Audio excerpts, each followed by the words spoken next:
Right. அனைவருக்கும் வணக்கம். நாங்கள் ஏற்கனவே சம்பளம் தொடர்பான விடயங்கள் முழுமையா பார்த்துட்டோம். அதுல ஒரு ஒரு சிறிய பகுதி இருக்குது. நான் நினைக்கிறேன் அதுல கடைசியாக நாங்கள் மரணித்த ஒரு உத்தியோகத்தருக்குரிய சம்பளம் வழங்குறது தொடர்பான ஏற்பாடுகள பார்த்திருந்தோம் நாங்கள். அதுக்கு பிறகு பதில் சம்பளம்.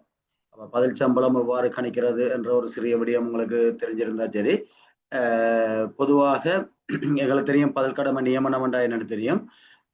அரசு சேவையில ஏற்கனவே ஒரு பதவியில இருக்கிறவரால், அரசு சேவையில இருக்கிற இன்னொரு பதவியில, அது சில நேரங்கள்ல வெற்றிடமாக இருக்கைகள்ல வெற்றிடம் நிரப்பும் வரைக்கும், அல்லது நீண்ட காலம் ஒரு அந்த பதவியில இருக்கிற அலுவலர் லீவ்ல நிக்கைகள்ல அந்த பதவியின் கடமைகள கண்டிப்பாக நிறைவேற்ற வேண்டிய தேவை இருந்தால், அப்படியான சந்தர்ப்பங்கள்ல பதில் கடமை நியமனம் வழங்கப்படுகிறது. சில நேரங்கள்ல பதில் கடமை நியமனம் வழங்கப்படைக்கல அந்த பதவிக்குரிய தகமைய கொண்டவர்கள் தான் நியமிக்கப்பட வேண்டும் என்ற காரணத்தால, அவ்வாறான தகமை உடையவர்கள் இருந்தால் பதில் கடமை நியமனமா வழங்கப்படும். சில நேரங்கள்ல அந்த தகமைய கொண்டவர்கள் இல்லாத சந்தர்ப்பத்துல, அதுக்கு உடன் அடுத்த தகமைய கொண்டவர்கள் இருந்தால், அவர்கள அந்த பதவிக்கு கட்டாயம் ஒருவரை நியமிக்க வேண்டியிருந்தால், உடன் அடுத்த தகமைய கொண்ட பொருத்தமான ஒரு அலுவலர் தீர்மானிச்சு, கடமையை மேற்கொள்ளுதல் என்ற அடிப்படையில. சரிதானே? அட்டெண்டிங் டியூட்டீஸ் என்ற அடிப்படையில நியமிக்கப்படலாம். எனவே அவ்வாறு நியமிக்கப்படுற சந்தர்ப்பங்கள்ல பதில் கடமையாற்றுறதுக்கு அல்லது கடமையை மேற்கொள்றதுக்கு நியமிக்கப்படுறவருக்கு அந்த கடமைக்காக வழங்கப்படுற மேலதிக கொடுப்பனவு தான் பதில் சம்பளம் என்று சொல்லப்படும். பொதுவாக அதுக்கு மேலதிகமாக வேறு ஏதேனும் விசேட படிகள் அனுமதிக்கப்பட்டிருந்தால் அது மேலதிக விசேட கொடுப்பனவுகள் என்று சொல்லப்படும்.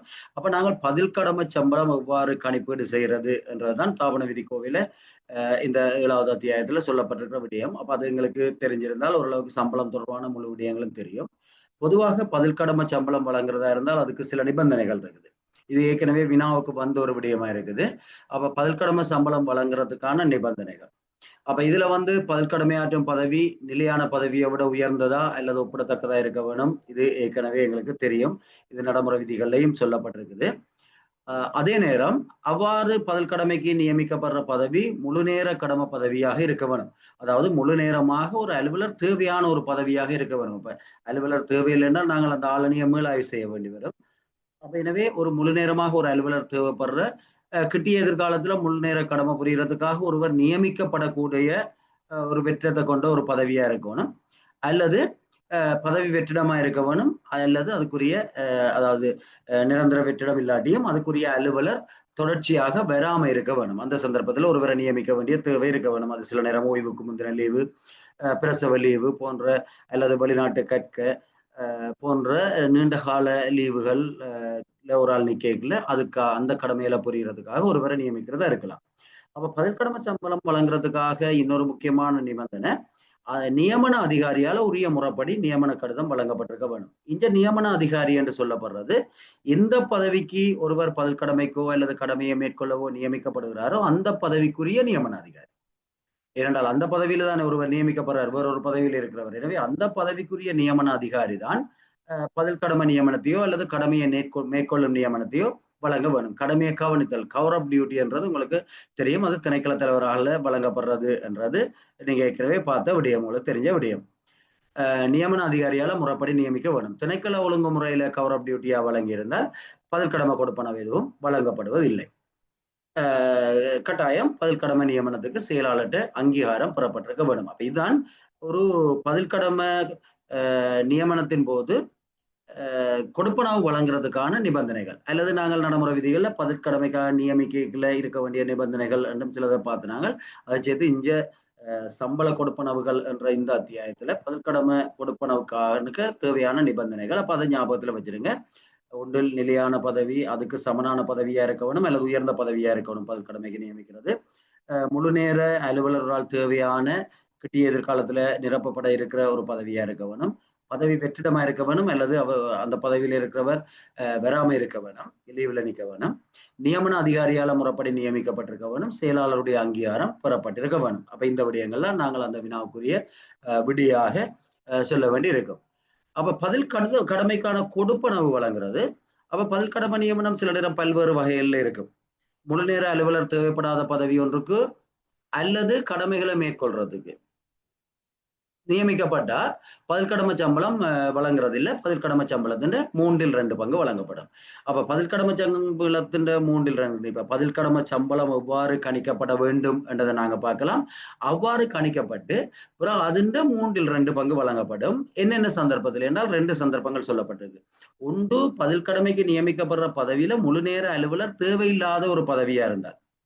சரிதானே, அது ஒரு கொஞ்ச நேரம் கடமையாற்றினா மட்டும் போதும் என்றிருந்தால் பதில் கடமை சம்பளத்தினுடைய 3/2 பங்கு. அல்லது கடமையை மேற்கொள்ளுதல் என்ற அடிப்படையில் நியமிக்கப்பட்டிருந்தால், அதாவது அந்த பதவிக்குரிய தகமையை கொண்டிராத ஒரு ஆளை அடுத்தவுடன் தகமையை பூர்த்தி செய்த மிக பொருத்தமான ஒருவரை நியமிக்கல கடமையை மேற்கொள்ளுதல் என்று நியமிக்கப்பட்டால், இந்த 2 சந்தர்ப்பத்திலையும் பதில் கடமை க்குரிய கொடுப்பனவு எவ்வாறு கணிப்பீடு செய்வோமோ அதே போல கணிப்பீடு செய்து அதனுடைய 3/2 பங்கு சம்பளத்தை வழங்குவோம். அப்ப இந்த சந்தர்ப்பத்தில் அந்த 3/2 வழங்குறது என்றதை பார்த்துக்கொள்ளுங்க. 1 மாதத்துக்கு மேற்பட்ட காலத்துக்கு தொடர்ச்சியாக பதில் கடமை புரிந்திருந்தால் மட்டும்தான் கொடுப்பனவு வழங்கப்படும். அப்ப ஒரு குறுகிய காலத்துக்கு 1 மாதத்துக்கு உட்பட்ட காலத்துக்கு பதில் கடமை வழங்குறது கொடுப்பனவு வழங்கப்பட மாட்டாது. பதிலால் இல்லாம அல்லது கடமைக்கு வராம இருக்க வேணும், அது சரி ஒன்று வெற்றிடமா இருக்க வேணும், அல்லது அந்த பதவியில் இருக்கிறவர் கடமைக்கு வராம இருக்க வேணும். அது முதலும் நாங்க பார்த்து நாங்கள் வளமையான கடமைக்கு மேலதிகமா இருக்க வேணும். அவர் ஏற்கனவே ஒரு பதவியில இருக்கிறவரா இருக்கணும். அவருடைய வளமையான கடமைகளுக்கு மேலதிகமான கடமைகளை மேற்கொள்றதுக்காக பதில் கடமைக்கு நியமிக்கப்பட்டிருக்க வேணும். அப்ப இவ்வாறான விடயங்களின் அடிப்படையில தான் பதில் கடமை கொடுப்பனவு வழங்கப்படும். அப்ப பதில் கடமை கொடுப்பனவு எவ்வாறு கணிப்பீடு செய்யறது? சரிதானே, அதையும் விளங்கி கொண்டோம்னா சரி, இது அவ்வளவு பெரிய கடினமானது இல்லை. ஆனால் அது 3 வகையா இருக்குது. அப்ப 3 வகையா இருக்கல அந்த 3ஐயும் ஒன்று கொண்டு குழப்பி கொண்டோம்னா சிக்கல். முதலாவது விளங்கி கொள்ள வேண்டியது 3 வகையாக கொடுப்பனவுகள் கணிப்பீடு செய்யப்படுது. சரிதானே, அப்ப அதை விளங்கி கொண்டோம்னா அந்த 3 வகைக்கும் எவ்வாறு கொடுப்பனவு என்றதான் இங்க சொல்லப்பட்டிருக்கு. அப்ப இங்க நாங்க பார்த்தோம் என்றால் பதில் கடமை பதவியின் ஆரம்ப சம்பளத்தை விட குறைந்த சம்பளம் பெறவரா இருந்தார். அப்ப ஒருவர் பதில் கடமை பதவிக்கு நியமிக்கப்படுறார். எந்த பதவிக்கு பதில் கடமைக்காக நியமிக்கப்படுறாரோ அதுக்கு ஒரு சம்பள அளவு திட்டம் இருக்கும். அந்த சம்பள அளவு திட்டத்தினுடைய தொடக்க சம்பளத்தை விட தற்போது நியமிக்கப்படுறவர் தன்னுடைய சொந்த பதவியில பெற்றுக்கொண்டிருக்கிற சம்பளம் குறைவாக இருக்குமா இருந்தார். சரிதானே, அப்ப அவர் பெற்றுக்கொண்டிருக்கிற சம்பளம்ன்றது தொடக்க சம்பளத்தை குறிக்கல. தொடக்க சம்பளம் அதோட சேர்த்து வேதனையேற்றங்கள் எல்லாத்தையும் சேர்த்து அவர் பெற்றுக்கொண்டிருக்கிற அடிப்படை சம்பளத்தை குறிக்கும். சரிதானே, அப்ப தொடக்க சம்பளம்ன்றது அந்த பதவிக்குரிய சம்பள அளவு திட்டத்தினுடைய தொடக்கம் என்றது உங்களுக்கு தெரியும். அடிப்படை சம்பளம்ன்றது தொடக்க சம்பளத்தோட அவர் இவ்வளவு காலமும் உழைத்து கொண்ட வேதனை ஏற்றங்களையும் சேர்த்த சம்பளமா இருக்கும். அதை விளங்கி கொண்டீங்கன்னா சரி. அப்ப அவர் வேதனையேற்றங்கள் எல்லாம் சேர்த்து இப்ப பெற்றுக்கொண்டிருக்கிற சம்பளம் இப்ப எந்த பதவிக்காக பதில் கடமைக்கு நியமிக்கப்பட்டிருக்கிறாரோ அந்த பதில் கடமை பதவியின் தொடக்க சம்பளத்தை விட குறைவாக இருந்தால் எப்படி கணிக்கிறது என்றதான் இதுல சொல்லப்படுது. அப்ப குறைவாக இருந்தால் எப்படி கணிக்கிறது, கூடவாக இருந்தால் எப்படி கணிக்கிறது?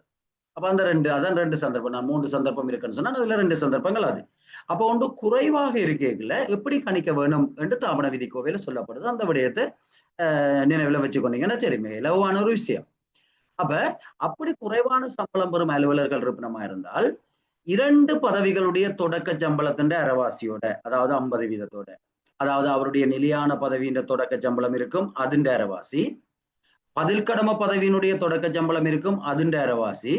அப்ப 2ண்டையும் அரைவாசிய கூட்டி அதோடு சேர்த்து அவர் தன்னுடைய சொந்த பதவியில உழைத்து பெற்ற சகல வேதனை ஏற்றங்களும் சேர்த்து அவருக்குரிய சம்பளமாக வழங்கப்படும். சரிதானே, அப்ப அவருடைய பதவியினுடைய தொடக்க சம்பளத்தின் அரைவாசி, பதில் கடமை ஆற்ற பதவியினுடைய தொடக்க சம்பளத்தின் அரைவாசி, அந்த 2ஓடையும் அவருடைய சொந்த பதவியில உழைத்து பெற்ற சகல வேதனையேற்றங்களும் சேர்த்து அவருக்கு சம்பளமா வழங்கப்படும். குறிச்சு கொள்ளுங்க.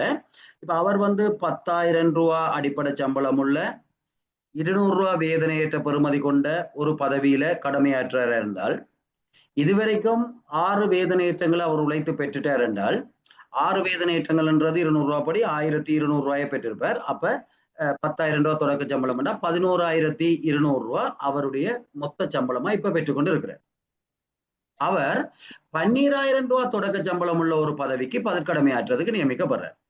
அப்ப 10,000 ரூபாய் தொடக்க சம்பளமும் 200 ரூபாய் வேதனையேற்ற பெறுமதியும் கொண்ட ஒரு பதவியில கடமையாற்றி கொண்டிருக்கிற ஒருவர் இப்ப பெற்றுக்கொண்டிருக்கிற சம்பளம் 11,200 ரூபாய். அவர் 12,000 ரூபாய் தொடக்க சம்பளத்தை கொண்ட ஒரு பதவியில பதில் கடமைக்காக நியமிக்கப்படுறார். அப்ப இந்த சந்தர்ப்பத்துல நாங்க பார்க்க வேண்டியது பதில் கடமை சம்பளம் அவருடைய சம்பளத்தை நாங்கள் எப்படி கணிக்க வேணும்னு சொல்லி சொன்னால், ஒன்று அவருடைய தொடக்க சம்பளத்தின் அரைவாசி. அப்ப அவருடைய பதவியினுடைய தொடக்க சம்பளம் 10,000 ரூபாய். அப்ப 10,000 அரைவாசி 5,000 ரூபாய். பதில் கடமை பதவியினுடைய தொடக்க சம்பளம் 12,000 ரூபாய். அப்ப അതിന്റെ 50% 6,000 ரூபாய். அப்ப ரெண்டையும் கூட்டி 6,000த்தையும் 5,000த்தையும் கூட்டினா 11,000 ரூபாய். அதோடு அவர் தன் சொந்த பதவியில உழைத்து பெற்ற சகல வேதனையேற்றங்களும், தன்னுடைய சொந்த பதவியில் அவர் உழைத்து பெற்ற வேதனையேற்றங்கள் 1,200 ரூபாய்.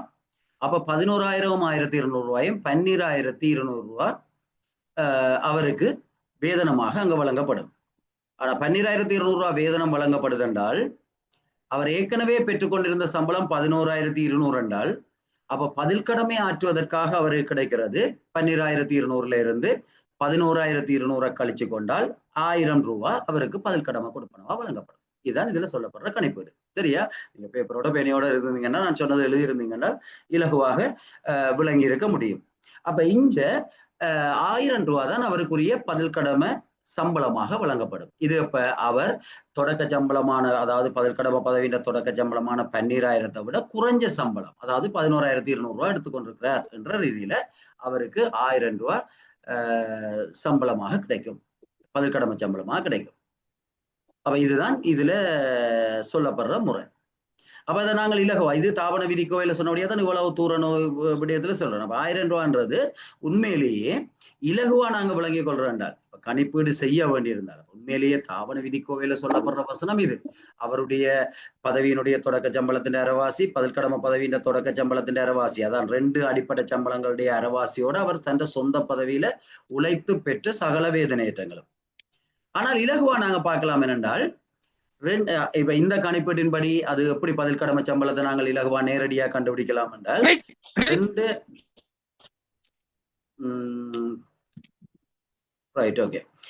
2 தொடக்க சம்பளங்களுடைய வித்தியாசத்தின் அரைவாசி தான் அது வரும். அப்ப எங்களுக்கு தெரியுமா, அவற்றை சொந்த பதவியின் தொடக்க சம்பளம் 10,000 ரூபாய், பதில் கடமை பதவியினுடைய தொடக்க சம்பளம் 12,000 ரூபாய். அப்ப ரெண்டுடையும் வித்தியாசம் 2,000 ரூபாய். 2,000 ரூபாய் அரைவாசி 1,000 ரூபாய். அப்ப 1,000 ரூபாய் தான் பதில் கடமை பதவியா, பதில் கடமை சம்பளமா கிடைக்குது. அதான் தாபன விதிக்கோவையில சொன்ன முறையில கணிப்பீடு செய்யலையும் அந்த தொகை தான் வரும். சரிதானே? ஆனால் அதுக்காக இந்த பிரேக்கெட்டுக்குள்ள போட்டிருக்கிற விஷயம் தாபன விதிக்கோவையில சொல்லப்பட்டது அல்ல. சரிதானே? அப்ப தாபன விதிக்கோவையில அல்லது நீங்க பரீட்சைக்கு விடையளிக்க வேண்டும் என்றால், அவருடைய சொந்த பதவியின் அடிப்படை சம்பளத்தின் அரைவாசியும், பதில் கடமை பதவியினுடைய அடிப்படை சம்பளம் இல்ல, தொடக்க சம்பளத்தினுடைய அரைவாசியும், பதில் கடமை பதவியினுடைய தொடக்க சம்பளத்தின் அரைவாசியும், அவர் தன்னுடைய சொந்த பதவியில உழைத்து பெற்ற சகல வேதனையேற்றங்களும் அவருக்கு சம்பளமாக வழங்கப்படும். எனவே அவருக்கு வழங்கப்படுற சம்பளத்தின்றையும் முன்னர் அவர் பெற்ற சம்பளத்துக்கும் இடையிலான வித்தியாசம் பதில் கடமைக்கான கொடுப்பனவா இருக்கும். சரிதான்? அப்ப இது ஒன்றுதான் கொஞ்சம் கடினமானது. 3 விதமாக நாங்க விளங்கிக் கொள்ளணும் என்றுதான். இப்ப என்ன கடினமானது என்றால், அவர் தன்னுடைய பதவியை செய்து கொண்டு இன்னொரு பதவியிலேயும் மேலதிகமா பதில் கடமையாற்றார் என்றால் அது கணிப்பீடு செய்யறதுக்கான ஒரு முறை இருக்குது. அவர் தன்னுடைய பதவியின் கடமையை விட்டுட்டு இன்னொரு பதவியின் கடமையில முழு நேரமா ஈடுபடுறார் என்றால் அதை கணிப்பீடு செய்யறதுக்கு வேறுபட்ட முறை இருக்குது. அவ்வாறு தன்னுடைய பதவியினுடைய கடமையை விட்டுட்டு இன்னொரு பதவியின் கடமையில முழு நேரமா அவர் ஈடுபடுகிறார் என்றால் தான் நாங்க 2ஆ பிரிச்சு பார்ப்போம். ஒன்று, அவர் இப்ப பெற்றுக்கொண்டிருக்கிற சம்பளம் புதிய பதவியினுடைய தொடக்க சம்பளத்தை விட குறைவா இருந்தா இப்ப நாங்க பார்த்த முறையில பார்ப்போம். அல்லது அவர் இப்ப பெற்றுக்கொண்டிருக்கிற சம்பளம் புதிய பதவியினுடைய ஆரம்ப சம்பளத்தை விட அதிகமா இருக்குமா இருந்தா, அப்ப 12,000 ரூபாய் தொடக்க சம்பளம் உள்ள இதே ஆள் அவர் ஏற்கனவே கூடுதலான வேதனையேற்றங்கள் பெற்றமை காரணமாக இப்ப அவர் 9 வேதனையேற்றம் பெற்றுட்டார் என்றால் 1,800 ரூபாய் வேதனையேற்றமா, அப்ப அவர் சில நேரம் 1,800 ரூபாய் வேதனையேற்றம் பெற்றாலும் 11,800 ரூபாய் தான் வரும். அப்ப தொடக்க சம்பளத்தை விட குறைவு. அவர் தொடக்க சம்பளத்தை விட கூடின சம்பளம் ஏற்கனவே அவர் பெற்றுக்கொண்டிருக்கிறாரா இருந்தால் அவருக்கு பதில் கடமை பதவிக்குரிய சம்பளம் எப்படி பார்க்கிறது என்றதான் அடுத்த 2வது கணிப்பீடு. அப்ப 1வது கணிப்பீட்டை விளங்கி கொண்டீங்கன்னா அதை தனியா விட்டுருங்க. அதையும் இதையும் எல்லாத்தையும் சேர்த்து பார்த்தோம்னா எங்களுக்கு விளங்கி கொள்றது கஷ்டம். எப்பயும் தனித்தனியா விளங்கி அதை முழுமையா விட்டுட்டு அடுத்த விஷயத்தை பாத்தீங்கன்னா சரி. அப்ப ஒருவர் தன்னுடைய சம்பளத்தை இப்ப அவர் எடுத்துக்கொண்டிருக்கிற சம்பளம் பதில் கடமை பதவியினுடைய தொடக்க சம்பளத்தை விட அதிகமா இருக்கு. சரிதான், அப்ப அதிகமா இருக்குன்றால் இப்ப நான் சொன்ன உதாரணத்திலேயே 12,000 ரூபாய் தொடக்க சம்பளம் உள்ள பதவிக்கு ஒருவர் நியமிக்கப்படுறார். ஆனால் அவர் இப்பயே 12,400 ரூபாய் சம்பளம் எடுத்துக்கொண்டிருக்கிறார். அவருடைய பழைய பதவியில 2,400 ரூபாய் வேதனை ஏற்றங்களை பெற்றிருக்கிறார். எனவே 12,400 ரூபாய் அவர் சம்பளம் எடுத்துக்கொண்டிருக்கிறார். அப்ப இங்க பார்த்தோம்னால் அவர் எடுக்கிற சம்பளம் 12,400 ரூபாய் பதில் கடமை பதவியினுடைய தொடக்க சம்பளம் 12,000 ரூபாயை விட அதிகம். அப்ப தொடக்க சம்பளத்தை விட அதிகமாக சம்பளம் எடுத்துக்கொண்டிருக்கிற ஒரு ஆள், அவருக்கு பதில் கடமை சம்பளமா என்ன கிடைக்கும் என்றால் அவருடைய சொந்த பதவியில சரிதானே அவர் பெற்றுக்கொண்டிருக்கிற 2 வேதனையேற்றங்களா இருக்கும். இந்த 2 முறை தான் இருக்குது. அப்ப இந்த 2 முறையும் விளங்கி கொண்டீங்கன்னா சரி, இது என்ன சந்தர்ப்பம் சொல்லி சொன்னால் அவர் தன்னுடைய பதவியின் கடமைகளை விட்டுட்டு முழு நேரமாக புதிய ஒரு பதவியின் கடமைகள்ல பதில் கடமைக்காக நியமிக்கப்பட்டு அந்த பதவியினுடைய கடமையை முழு நேரமாக செய்து கொண்டிருக்கிறார் என்றார். அப்ப முதலாவது விதத்துல நாங்க பார்த்தோம்னால் அவர் தொடக்க சம்பளத்தை விட குறைஞ்ச சம்பளம் எடுக்கல. எவ்வாறு கணிக்கிறது என்றது எங்களுக்கு தெரியும். அவ்வாறு கணிக்கப்படும் பொழுது அதுக்கு ஒரு நிபந்தனை ஒன்று சொல்லப்பட்டிருக்குது. பதில் கடமை பதவியின் ஆரம்ப சம்பளத்தை விட அதிகரிக்க கூடாது.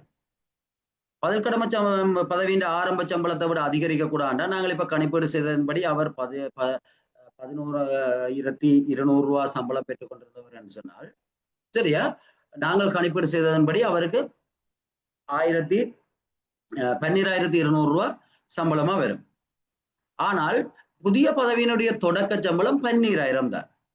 அப்ப இங்க நிபந்தனை சொல்லி இருக்குது, இப்படி கணிச்சு பார்க்கல அவருடைய சம்பளம் புதிய பதவியினுடைய தொடக்க சம்பளத்தை விட அதிகரிக்க கூடாது. அப்ப இங்க நாங்கள் இப்படி கணிப்பீடு செய்யல 12,400 ரூபாய் வரைக்கும் அதிகரிச்சிருது. எனவே அவருக்கு வழங்கக்கூடிய தொகை 12,000 மட்டும்தான். அப்ப இந்த 2வது நிபந்தனையை வடிவா ஞாபகம் வச்சிருங்க. சரிதானே. அப்ப திருப்பியும் சொல்றேன் என்னன்னு சொல்லி சொன்னால் ஒருவர் பதில் கடமை பதவிக்கு நியமிக்கப்படையல அந்த பதவியினுடைய தொடக்க சம்பளத்தை விட குறைந்த சம்பளம் பெற்றுக் கொண்டிருப்பாரா இருந்தால் 2 பதவிகளுடைய ஆரம்ப சம்பளத்தின் அரைவாசியோட அவர் தன்னுடைய சொந்த பதவியில உழைத்து பெற்ற சகல வேதனையேற்றத்தையும் கூட்டி அவருக்கு வழங்க வேண்டிய சம்பளம் தீர்மானிக்கப்பட வேண்டும். அந்த சம்பளம் புதிய பதவியினுடைய தொடக்க சம்பளத்தை விட அதிகரிக்க கூடாது. அப்ப தொடக்க சம்பளத்தை விட அதிகரிச்சதுன்னா தொடக்க சம்பளம் வரைக்கும் தான் கொடுக்கலாம். சரிதானே. அப்ப நாங்கள் முதல் சொன்ன உதாரணம் நீங்க குறிச்சு வச்சிருப்பீங்க. 12,200 ரூபாய் அவருக்குரிய வழங்க வேண்டிய சம்பளம் வந்தது. ஆனால் அது தொடக்க சம்பளத்தை விட அதிகரிச்சிருது. எனவே அவருக்கு வழங்கக்கூடிய சம்பளம் 12,000 ரூபாய் தான். அப்ப 12,000 ரூபாய் வழங்கினால் அவர் ஏற்கனவே 11,200 ரூபாய் சம்பளம் எடுத்துக்கொண்டிருக்கிற ஒரு ஆள். இங்க அவருக்கு 12,000 ரூபாய் தான் கொடுப்பனவு வழங்கப்பட போகுது இந்த புதிய பதவியில கடமையாற்றத்தால. எனவே அவருக்கு பதில் கடமை சம்பளமாக இங்க கிடைக்கக்கூடிய தொகை 800 ரூபாயாத்தான் இருக்கும். அது தொடக்க சம்பளத்தை விட அதிகரித்தமை காரணமாக அப்படி வரும். சரிதானே. அப்ப நீங்க இந்த விடயத்தை விளங்கி கொண்டீங்க என்றால் அடுத்த 2வது விடயம் நான் ஏற்கனவே சொன்ன மாதிரி ஆரம்ப சம்பளத்தை விட பதில் கடமை பதவியின் ஆரம்ப சம்பளத்தை விட கூடிய அல்லது ஆரம்ப சம்பளத்துக்கு சமனான சம்பளத்தை இப்ப பெற்றுக் கொண்டிருக்கிற ஒரு ஆளா இருந்தால் அவருக்கு தன்னுடைய சொந்த பதவியின் 2 வேதனையேற்றங்கள் மட்டும்தான் வழங்கப்படும். அப்ப 12,000 ரூபாய் தொடக்க சம்பளம் உள்ள பதவிக்கு நியமிக்கப்படுற ஒரு ஆள் இப்ப 12,200 ரூபாய் சம்பளம் எடுத்துக்கொண்டிருக்கிறார் என்றால் அவருடைய சொந்த பதவியில அவருக்குரிய வேதனையேற்றம் 200 ரூபாய் என்றால் 2 வேதனையேற்றம் 400 ரூபாய் தான் பதில் கடமை சம்பளமா கிடைக்கும். சரிதானே. இப்படி 2 வேதனையேற்றங்களை வழங்கி அவற்றை மொத்த சம்பளத்தை பார்க்கல பதில் கடமை சம்பளத்தின் உச்ச வேதனத்தை விட அதிகரிக்க கூடாது. சரிதானே. இப்ப 12,000 ரூபாய் தொடக்கம் கொண்ட பதில் கடமை பதவியின் உச்சம் 11,000 ரூபாயோ 20,000 ரூபாயோ இருக்கும் தானே. அப்ப அந்த உச்ச வேதனத்தை விட இப்படி நாங்கள் அவற்றை இப்ப இருக்கிற சம்பளத்தோட 2 வேதனையேற்றத்தை கூட்டி பார்க்கல உச்சத்தை தாண்டி போக கூடாது என்றால் உச்சத்தோட அவ்வளவுக்கு தான் நாங்க கொடுக்கலாம். அந்த 2 விஷயத்தையும் விளங்கி கொண்டா சரி. அப்ப தொடக்கத்தை விட குறைவா இருந்தா என்ன நடக்கும், அதுல என்ன நிபந்தனை, தொடக்கத்தை விட அதிகரிச்ச சம்பளம் பெற்றுக் கொண்டிருக்கிற என்ன நடக்கும், அதுக்கு என்ன நிபந்தனை. தானே. இந்த 2ஐயும் விளங்கி கொண்டால் இது தன்னுடைய பதவி கடமைகளை ஆற்றாமல் முழு நேரமாக பதில் கடமை பதவியில கடமையாற்ற ஒருவருக்கு வழங்கப்பட வேண்டிய சம்பளம். அப்ப வழங்கப்பட வேண்டிய சம்பளத்தை தீர்மானிச்சால் அதுல இருந்து அவர் ஏற்கனவே பெற்றுக்கொண்டிருக்கிற சம்பளத்தை கழிச்சால் அவருடைய பதில் கடமை சம்பளம் பெறும். அப்ப நீங்க பாத்தீங்கன்னா உச்சத்துக்கு கிட்ட சம்பளம் எடுத்துக்கொண்டிருக்கிறார்கள் அந்த வித்தியாசம் தான். உதாரணத்துக்கு பதில் கடமை பதவியினுடைய உச்சம் 22,000 என்றால் அவர் இப்பயே 21,800 ரூபாய் சம்பளம் எடுத்துக்கொண்டிருக்கிறார் என்றால் அவருக்கு 2 இன்கிரிமெண்ட் கொடுத்தால் உச்சத்தை விட தாண்டிடும் என்றால் அவருக்கு 200 ரூபாய் மட்டும்தான் பதில் கடமை சம்பளமா கிடைக்கும். சரிதானே, உச்சத்தை தாண்டி பதற்கடமை வேதனம் கொடுக்கப்பட மாட்டாது. அதை விளங்கி கொண்டீங்கன்னா சரி. அப்ப இந்த ரெண்டும் சரி என்றால் அடுத்தது மூன்றாவது விடயம், தன்னுடைய சொந்த பதவியின் கடமைகளையும் செய்து கொண்டு அதுக்கு மேலதிகமாக இன்னொரு பதவியின் கடமைகளையும் பதில் ஆற்றினார். அப்ப அவருக்கு பொறுப்பு கூட. இப்ப முதல் நாங்க பார்த்த 2 விடயத்திலையும் அவர் தன்னுடைய சொந்த பதவிகளை விட்டுட்டார். புதிய பதவியினுடைய பதில்கடமை பதவியினுடைய கடமையை தான் முழு நேரமாக ஆற்றார். உதாரணத்துக்கு பிரதேச செயலாளராக ஒரு பதில்கடமைக்கு நியமிக்கப்பட்ட அவர் பிரதேச செயலாளர் கடமையை தான் ஆற்ற போறார். சரிதானே. அப்ப அப்படியான சந்தர்ப்பத்தில் எப்படி கணிக்கிறேன்னு தான் பார்த்தீங்கன்னா இங்க நிலைமை வேற. அப்ப தன்னுடைய சொந்த பதவியின் கடமைகளையும் அவர் செய்து கொண்டு பதில்கடமை பதவியினுடைய கடமையையும் செய்கிறது. அப்ப அவருடைய பொறுப்பு சொந்த பதவியில அவர் பெற்றுக்கொண்டிருக்கிற சம்பளம் அந்த சொந்த பதவியின் கடமைகளை நிறைவேற்றுறதுக்காக அவருக்கு கிடைக்குது. அதை முழுமையா அவர் செய்கிறார். எனவே பதில்கடமை பதவியின் பொறுப்புகளை நிறைவேற்றுறது, அதன் கடமைகளை நிறைவேற்றுறதுக்காக அவருக்கு வழங்கப்படுறது பதில்கடமை பதவியினுடைய தொடக்க சம்பளத்தின் காவாசி 25%. சரிதானே. அப்ப பதில்கடமை பதவியின் தொடக்க சம்பளத்தின் 25%. அதை ஞாபகத்தில் வச்சிருந்தீங்கன்னா சரி. அப்ப மூன்று விதமாகத்தான் பதில்கடமை சம்பளம் கிடைக்கப்படும். அப்ப முதல் பார்க்கணும் எப்படி அவருக்கு நியமனம் கிடைச்சிருக்குது. ஒன்று முழு நேரமாக பதில்கடமை பதவியில கடமையாற்றுறாரா, அல்லது தன்னுடைய சொந்த பதவியையும் செய்து கொண்டு பதில்கடமை பதவியும் செய்யறாரு. இப்போ ஒரு கணக்காளர் என்றால் அவர் தன்னுடைய கணக்காளருக்குரிய வேலையை செய்து கொண்டு இன்னொரு திணைக்களத்தின் கணக்காளராகவும் பதில்கடமை ஆற்றார் என்றால் அவர் தன்னுடைய கணக்காளருக்குரிய வேலைகளை முழுமையா செய்து கொண்டிருக்கிறார். அதுக்குத்தான் அவருக்கு சம்பளம் வழங்கப்படுது. ஆனால் அதுக்கு மேலதிகமாக ஒரு பொறுப்பை சுமக்கிறார், இன்னொரு திணைக்களத்தினுடைய கணக்காளராக கடமையாற்றார். எனவே அவருக்கு அந்த கணக்காளருக்குரிய தொடக்க சம்பளத்தினுடைய காவாசி பதில்கடமை சம்பளமா வழங்கப்படும். தானே, ரெண்டும் செய்யறபடி. அப்ப இது கூடுதலான தொகை கிடைக்கும். அப்ப இந்த 3 வகையா நாங்க விளங்கி கொண்டோம் என்றால் எந்த பிரச்சனை இல்லை. எப்பயுமே பதில்கடமை புரியக்கூடிய ஆகக்கூடிய காலம் 3 மாதம் ஆக வரையறுக்கப்பட்டிருக்குது. அதையும் ஞாபகத்துல வச்சிருங்க வினாக்களுக்காக. அப்ப 3 மாதத்துக்கு தான் பொதுவா பதில்கடமை வழங்கலாம். அதுக்குள்ள வெற்றிடம் நிரப்பாட்டி அந்த பதவியின் தேவை பற்றி செயலாளர் விசாரிச்சு பார்க்க வேணும். அந்த வெற்றிடம் இல்லாம பதில்கடமையிலே வச்சிருக்கலாம். 3 மாதத்துக்கு மேல வச்சிருக்கலான்னு சொல்லப்படல. அப்ப முதல் கட்டமா நியமிக்கலாம் 3 மாதத்துக்கு வரையறுக்கப்படுகிறது என்றுதான் தாவன விதிக்கோவையில சொல்லப்படுது. ஆனாலும் பின்னுக்கு சொல்லப்படுது வேறொரு கருத்து பாப்பனாங்க. வழங்கப்படும் படிகள் நிலையான வேதனத்தின் அடிப்படையில வழங்கப்பட வேணும். சரிதானே. வழங்கப்படுற படிகள் எல்லாம் அவருக்குரிய படிகள் எல்லாம் நிலையான வேதனத்துல அடிப்படையில வழங்கப்பட வேணும். இங்க முன்னுக்கு பாத்தீங்கன்னா ஒரு வசனம் இருக்குது, அவர் ஆரம்ப சம்பளத்தை விட அதிகரிச்சு வழங்கக்கூடாது முதலாவது நிபந்தனையில, முதலாவது கல்குலேஷன்ல. ஆனால் தொடர்ந்தும் 1 வருடத்துக்கு மேல வெற்றிடமான பதவியில் அவர் கடமையாற்றுவாரா இருந்தால் அவருக்கு ஆரம்ப சம்பளத்தை வழங்கலாம். அப்ப அவர் தஜலமா 2 மரவாசியும் அவர் தன்னுடைய சொந்த பதவியில உழைப்பு பெற்ற வேதனேற்றங்களையும் கூட்டைகளை தொடக்கத்தை விட குறைஞ்ச சம்பளமா இருக்கின்றால் அதை கொடுக்கலாம். அதான் கொடுக்க வேணும். அதான் கணிப்பீட்டு முறை.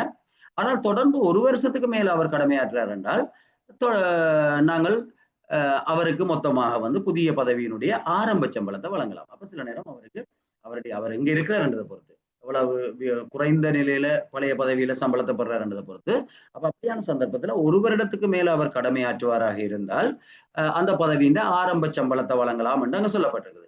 ஆனாலும் இங்க திருப்பி சொல்லப்படுது என்னன்னா 3 மாதத்துக்கு வரையறுக்க வேணும்னு சொல்லி. அப்ப 3 மாதம்ன்றது ஒரு நிலையானது ஒன்று அல்ல. பொதுவாக 3 மாதத்துக்குள்ள வெற்றிடத்தை நிரப்புறதுக்கு நடவடிக்கை எடுக்க வேணும். ஆனால் 1 வருடத்துக்கு மேல கடமையாற்றினால் ஆரம்ப சம்பளத்தை வழங்கலாம் என்றால் அப்போ 1 வருடத்துக்கு மேலவும் தேவைக்கேற்ற வகையில அது நியமன அதிகாரியால நியமிக்க முடியும் என்றதுதான் இதுல இருந்து நாங்கள் தெரிய வேண்டிய விடயமா இருக்குது. இது பதில்கடமை கொடுப்பனவு. அப்ப இந்த பதில்கடமை ஒன்றுக்கு மேற்பட்ட கடமைகள்ல கடமையாற்றவர் அல்லது முழு நேரமா வேறொரு பதவியில கடமையாற்றவர் இருந்தாலும் அவருக்கு வழங்கப்படுற படிகள் ஏதாவது வழங்கப்படையல அவருடைய நிரந்தரமான பதவிக்குரிய படிகள் தான் அவருக்கு வழங்கப்பட வேணும். வேறுபாடு இருந்தால் வாழ்க்கை செலவுப்படி எல்லாத்துக்குமே உண்டுதானே, அப்ப பிரச்சனை இல்லை. மற்றபடி படிகள்ல வழங்கியல அவருடைய நிரந்தர பதவிக்குரிய படிகள் தான் வழங்கப்பட வேணும். பதில்கடமை பதவிக்குரியதோ அல்லது பதில்கடமை சம்பளத்தை சேர்த்தோ படிகள் வழங்கப்பட முடியாது. கூட்டுத்தாபனங்களுக்கு தற்காலிகமா விடுவிக்கப்பட்ட அல்லது பதில்கடமையாற்ற அலுவலர்களுக்கும் இதன்படிதான். சரிதானே. கூட்டுத்தாபனங்கள்ல பதில்கடமையாடினாலும் இதன்படிதான் பதில்கடமை வேதனம் வழங்கப்பட வேணும். விசேட ஆணைக்குழுக்கள்ல அல்லது விசாரணை குழுக்கள்ல சேவை செய்யறதுக்கு அப்படியான விசேட சந்தர்ப்பங்கள்ல ஒருவர் சேவை செய்யறதுக்கு மேலதிக கொடுப்பனவு ஏதும் வழங்க வேணும் என்றால் தாவன படிப்பாளருடைய ஆலோசனை புறப்பட வேணும். அப்ப அதான் அந்த மேலதிக விசேட கொடுப்பனவுகள் என்றது முன்னுக்கு சொல்லப்பட்டது. அது தாபன படைப்பாளர் அனுமதியோட ஏதேனும் விசேட கொடுப்பனவுகள் கொடுக்கலாம். இவ்வாறான விசேட ஆணைக்குழுக்கள் அல்லது விசாரணை குழுக்கள்ல கடமையாற்றுறதுக்காக. மற்றபடி கூட்டுத்தாபனத்துல கடமையாற்றுறதுக்கு அரச சேவையில் இருக்கிற பதவிகள்ல கடமையாற்றுறதுக்கு பதிற்கடமை கொடுப்பனவு வழங்கப்படலாம் என்றுதான் சொல்லப்பட்டிருக்கு. அப்ப இவ்வளவுத்தையும் விளங்கி கொண்டோம் என்றால் பதிற்கடமை தொடர்பான விடயங்கள் சரிதானே. அப்ப இவ்வளவும் இதுல இருக்கிற விடயம்.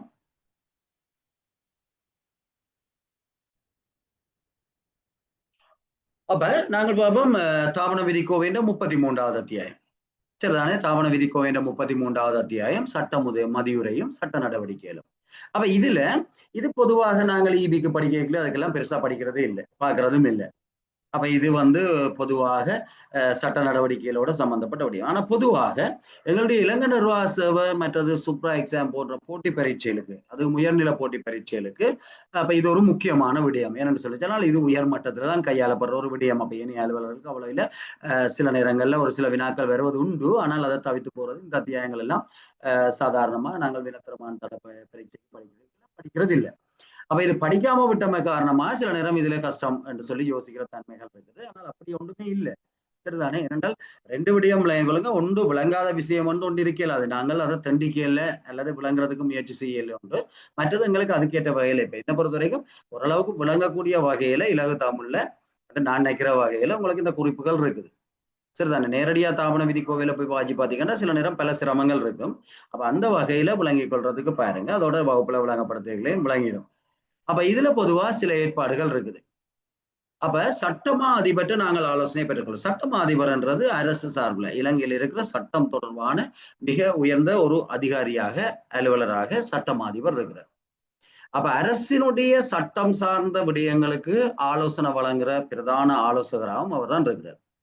அரசின் சார்பில் சட்ட நடவடிக்கையில நீதிமன்ற நடவடிக்கையில எதிர்கொள்ற ஒரு பிரதான அலுவலராகவும் அவர் தான் இருக்கிறார்.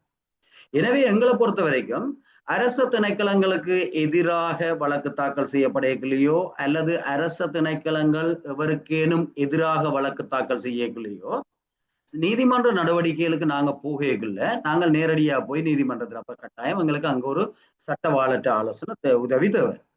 அப்ப அந்த உதவியை வழங்குற பொறுப்பு தான் சட்டமா அதிபர் ஏற்றுக்கொள்றார். அதே போல சட்டம் தொடர்பான என்ன வகையான ஆலோசனைகளையும் அவர்கிட்ட பெற்றுக்கொள்ள வேண்டும்.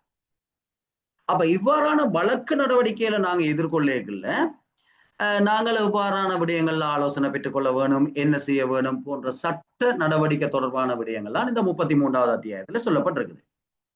அப்ப அதுல இருக்கிற விடயங்களை நாங்கள் விளங்கி கொண்டோம் என்றால் மிக இலகுவாக எங்களுக்கு வினாக்களுக்கு ஏற்ற மாதிரி நாங்க பார்த்துக்கொள்வோம்.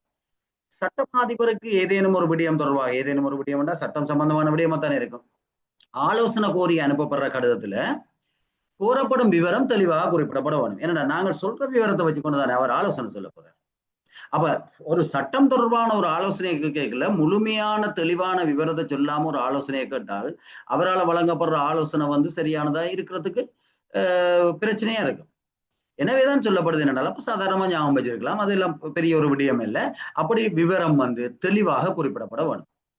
அலுவலக கோவையில் சமர்ப்பிக்கப்பட்டால் அதுல இருக்கிற தேவையான பக்கங்கள் குறிப்பிடப்பட்டு சமர்ப்பிக்கப்பட வேணும். இல்லாட்டி அவர் கடிதத்தை பக்கத்தை முழுக்க பார்த்துக்கொண்டு என்னத்துக்காக அனுப்பியிருக்கேன் பார்த்துக்கொண்டு கேளாது. சாதாரணமா ஒரு பதவியில் உத்தியோகத்திற்கு கோவை சமர்ப்பிக்கலாம். அப்படித்தான் இப்ப சட்டமாதிபருக்கு அனுப்பிக்கல நாங்கள் என்ன விடயம் சம்பந்தமா ஆலோசனை கேட்கிறோமோ அப்ப அது சம்பந்தமான பக்கங்கள் எல்லாம் குறிப்பிடப்பட வேணும்.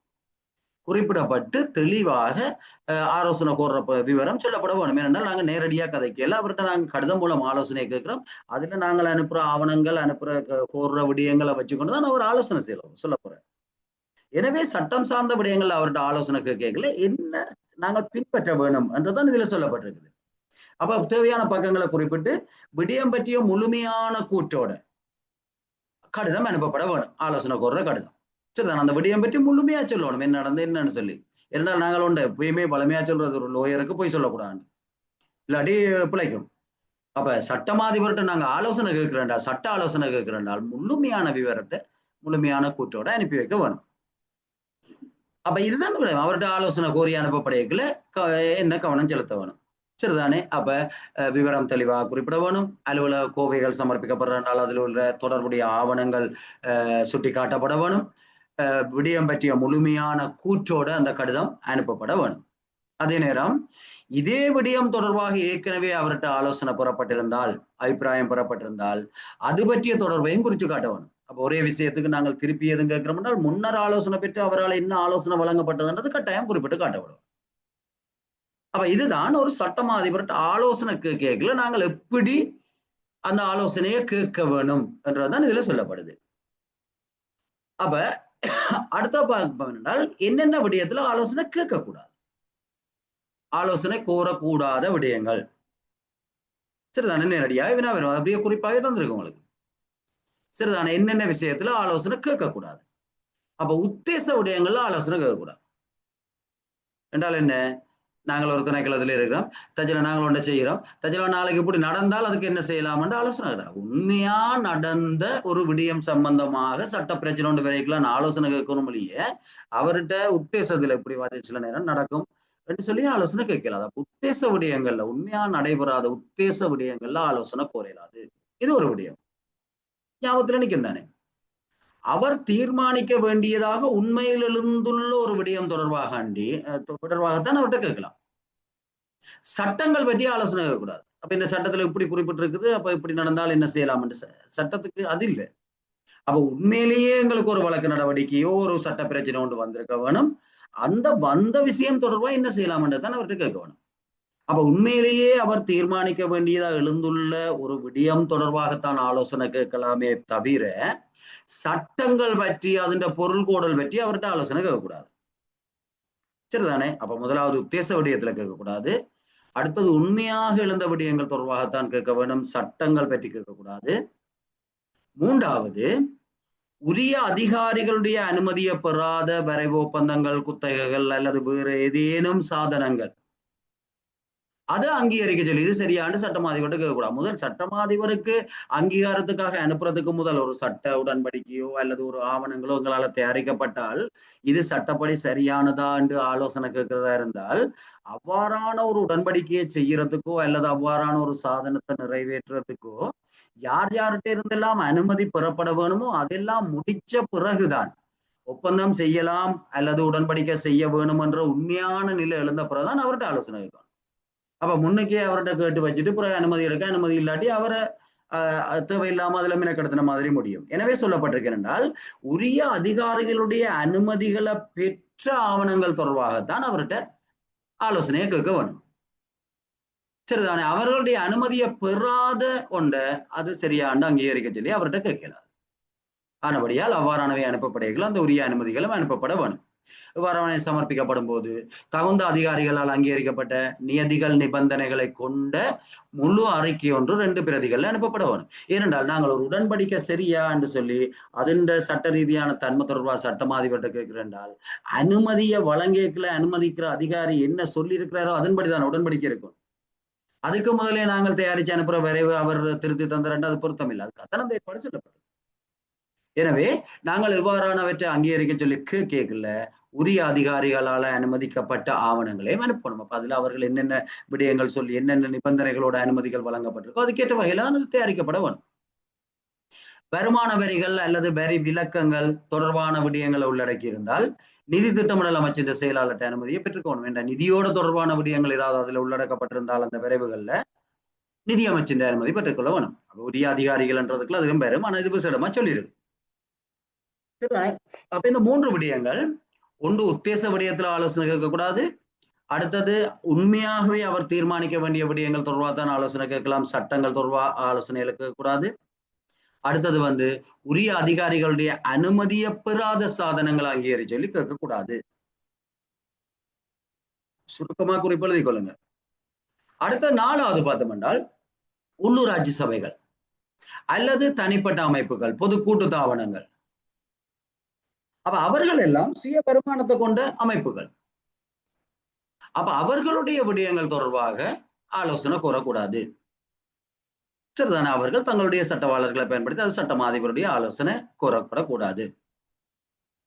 நியதி சட்டத்தின் பிரகாரம் அல்லது வேற வகையில அந்த விடயம் பற்றி அரசாங்கம் தீர்மானிக்க வேண்டியிருந்தால் மட்டும் ஆலோசனை கூறலாம். பொதுவாக உள்ளூராட்சி சபைகள், மாகாண சபைகள் போன்ற தனியான நியதி சட்ட அமைப்புகள், அதுவும் விசேடமாக உள்ளூராட்சி சபை தனியான ஒரு அமைப்பு. அது அரசாங்கத்தினுடைய ஒரு பகுதியா இருந்தாலும் உங்களுக்கு தெரியும், அரசு சேவையே முந்தி உள்ளூராட்சி சேவைன்னு தனியத்தான் இருந்தது. இப்பயும் அன்ஷெடியூல் போஸ்ட் என்று அவர்களுக்கு தனியான ஆளணிகள் எல்லாம் இருக்குது. அவர்கள் ஒரு வருமானத்தை பெற்றுக்கொள்ள அவர்கள் சட்ட ரீதியாக இயங்குகிற ஒரு நிறுவனம். அவர்களுடைய வரவு செலவு திட்டம் எங்களுடைய வரவு செலவு திட்டத்துக்குள்ள உள்ளடக்கப்படுறதில்லை. எனவே சட்டமா அதிபர் அரசாங்கத்தினுடைய ஆலோசகர், சரிதானே? அப்ப அந்த வகையில அவ்வாறான கூட்டு தாபனங்கள், உள்ளூராட்சி சபைகள் அல்லது தனிப்பட்ட அமைப்புகள் தொடர்பான விடயத்துல ஆலோசனை அவர்கிட்ட கேட்கக்கூடாது. ஆனால் அதுல ஏதேனும் ஒரு விடயம் சம்பந்தமாக இருக்கிற சட்டத்தின்படி அரசாங்கம் ஏதாவது தீர்மானிக்க வேண்டியிருந்தால் அரசாங்கத்துக்கு ஆலோசனை சொல்றது தானே இவருடைய பிரதானமான பொறுப்பு. எனவே அரசாங்கம் சொல்றது இந்த மத்திய அரசாங்கத்தை குறிக்கும். அப்ப அரசு ஏதாவது அரசாங்கம் ஏதாவது தீர்மானம் செய்ய வேண்டியிருந்தால் அந்த விடயத்துல ஆலோசனை கேட்கலாம். அப்ப ஒன்றை விளங்கிக் கொள்ளுங்க, அரசாங்கத்துக்கு தான் அவர் ஆலோசனை வழங்குறார் என்ற ரீதியில. சரியா? அதுக்காக உள்ளூராட்சி சபை அரசாங்கம் இல்லையான்னு கேட்காங்க, அது ஒரு வேறுபட்ட ஒரு அமைப்பு. ரைட். அடுத்தது விரைவில் உள்ள சட்டம் பற்றி ஆலோசனை கேட்கலாது. விரைவில் இருக்கிற சட்டம் படி, விரைவுன்றது சட்டம் நிறைவேற்றப்படவில்லை. அப்ப ஏற்கனவே அது இன்னும் பாராளுமன்றத்தால நிறைவேற்றப்படலை. அப்ப அது சம்பந்தமா ஒரு ஆலோசனையும் அவர்கிட்ட கேட்கக்கூடாது. ஆனால் சட்ட கொள்கைகள் பற்றி ஏதாவது ஆலோசனை கேட்கலாம். அப்ப சட்டமன்ற தயாரிக்கல சில நேரம் அதுல பின்பற்ற வேண்டிய கொள்கைகள் சம்பந்தமான ஏதாவது ஆலோசனை. அப்ப விரைவு சட்டம் பற்றி கேட்கக்கூடாது, ஆனால் சட்ட கொள்கைகள் பற்றி கேட்கலாம். சரிதானே? உள்ளூராட்சி அமைப்பு, தனிப்பட்ட அமைப்பு பற்றி கேட்கக்கூடாது, ஆனால் அரசாங்கம் எதுவும் தீர்மானிக்க வேண்டியிருந்தால் கேட்கலாம். ரெண்டும் மாறி சொல்லப்பட்டு கொண்டு போகுது. அப்ப அதெல்லாம் பார்த்துக்கொள்ளுங்க. ரைட்டா? இப்ப விடைகள் 4 பல் தேர்வு வினாக்கள் விடைகள் தரைக்கல அதெல்லாம் எங்களுக்கு நம்ம அறியக்கூடியதா இருக்க வேணும். அடுத்தது சட்டமா அதிபரால வழங்கப்படுற சட்ட அபிப்பிராயத்தை அவருடைய எழுத்து மூலமான முன் அங்கீகாரம் இல்லாமல் வேறு யாருக்கும் கொடுக்கலாது. அது உள்ளூராட்சி சபைக்கோ அல்லது ஏனைய அமைப்புகளுக்கோ வெளியில கொடுக்கலாது. அல்லது அவர் என்ன ஆலோசனை சொன்னவர் என்றதை பற்றி தெரிவிக்கப்படவும் கூடாது. அது அந்த குறித்த விடயம் தொடர்பாக அவரால் அரசாங்கத்துக்கு வழங்கப்பட்ட ஆலோசனை. அப்ப அரசாங்கம் என்ற ரீதியில ஒரு அரசு திணைக்களங்களுக்கு வழங்கப்படுற ஆலோசனை. எனவே அவருடைய அனுமதி இல்லாமல் அது அந்த விடயத்தை தெரியப்படுத்துறதோ அல்லது அதனுடைய பிரதியை வழங்குறதோ கூடாது. அதே ஞாபகத்தில் வச்சுக்கணும். அது உள்ளூராட்சி சபைக்கா இருந்தா என்ன, வேறு அமைப்புகளுக்கா இருந்தா என்ன, இதுக்கா இருந்தா என்ன. அடுத்த விஷயம் விரைவு சட்டம். அப்ப விரைவு சட்டம் என்று சொல்றது எங்களுக்கு தெரியும், ஒரு சட்டம் ஒன்று பாராளுமன்றத்துல நிறைவேற்றப்பட வேண்டும் என்று எதிர்பார்க்கப்பட்டால் பாராளுமன்றத்துக்கு சமர்ப்பிக்கப்படுற விரைவு தான் ஒன்று சட்ட மூலம் என்று சொல்றோம் நாங்கள், அல்லது விரைவு சட்டம் என்று சொல்றோம். அப்ப பாராளுமன்றத்துல நாங்கள் எங்களுடைய திணைக்களம் சார்ந்து அல்லது அமைச்சு சார்ந்து அல்லது அரசாங்கத்தின் சார்பில் ஒரு சட்டத்தை நிறைவேற்ற வேணும் என்று எதிர்பார்த்தால் அதுக்காக நாங்க பாராளுமன்றத்துக்கு அந்த விடயத்தை முன்வைக்கல அதனுடைய சட்ட வரைவையும் சமர்ப்பிக்க வேண்டி இருக்கும். அப்ப சட்ட வரைவு ஒன்றை தயாரிக்கிறது சம்பந்தமான ஏற்பாடுகள் தான் இதுல சொல்லப்பட்டது. வரைவு சட்டத்தை தயாரிக்கிறதுக்கு அதுக்குன்னு சொல்லி சட்டமா அதிபர் திணைக்களத்துல அரச சட்ட வரைஞர் திணைக்களம் இருக்குது. சரிதானே? அப்ப அரச சட்ட வரைஞர், அப்ப அரசால ஆக்கப்படுற சட்டங்கள் எல்லாத்தையும் அதனுடைய வரைவுகளை தயாரிக்கிறதுக்குன்னு சொல்லி அதுல தேர்ச்சி பெற்ற அலுவலர்களை கொண்டு அரச சட்ட வரைஞருடைய திணைக்களம் அங்கே இருக்கு. எனவே அரச சட்ட வரைஞர்கள் தான் அரசாங்கத்தால சமர்ப்பிக்கப்படுற பாராளுமன்றத்துக்கு சமர்ப்பிக்கப்படுற சட்ட வரைவுகளை தயாரிப்பார்கள். அப்போ ஒரு வரைவு சட்டத்தை நாங்கள் தயாரிக்க வேண்டும் என்றால் அந்த வரைவு சட்டத்தை தயாரிக்கிறதுக்கு அரச சட்ட வரைஞருக்கு உதவக்கூடிய எல்லா தகவல்களையும் அறிவுறுத்தல்களையும் அதற்கான வேண்டுகோளோட அனுப்பி வைக்க வேண்டும். ஏனென்றால் அவருக்கு தெரியாதானே நாங்கள் என்னத்துக்காக இந்த சட்ட பாராளுமன்றத்துல நிறைவேற்றுறது, எங்களுக்கு தான் அதனுடைய நோக்கம் தேவையெல்லாம் தெரியும். சட்டவரைஞரை பற்றிய பொறுத்த வரைக்கும் என்ன தெரியும் என்றால் எங்களுக்கு தேவையான விடயத்தை சட்ட மொழியில எப்படி தயாரிச்சு கொள்றது. அப்ப அவர்களுடைய கவனம் அதுல தான் இருக்கும்.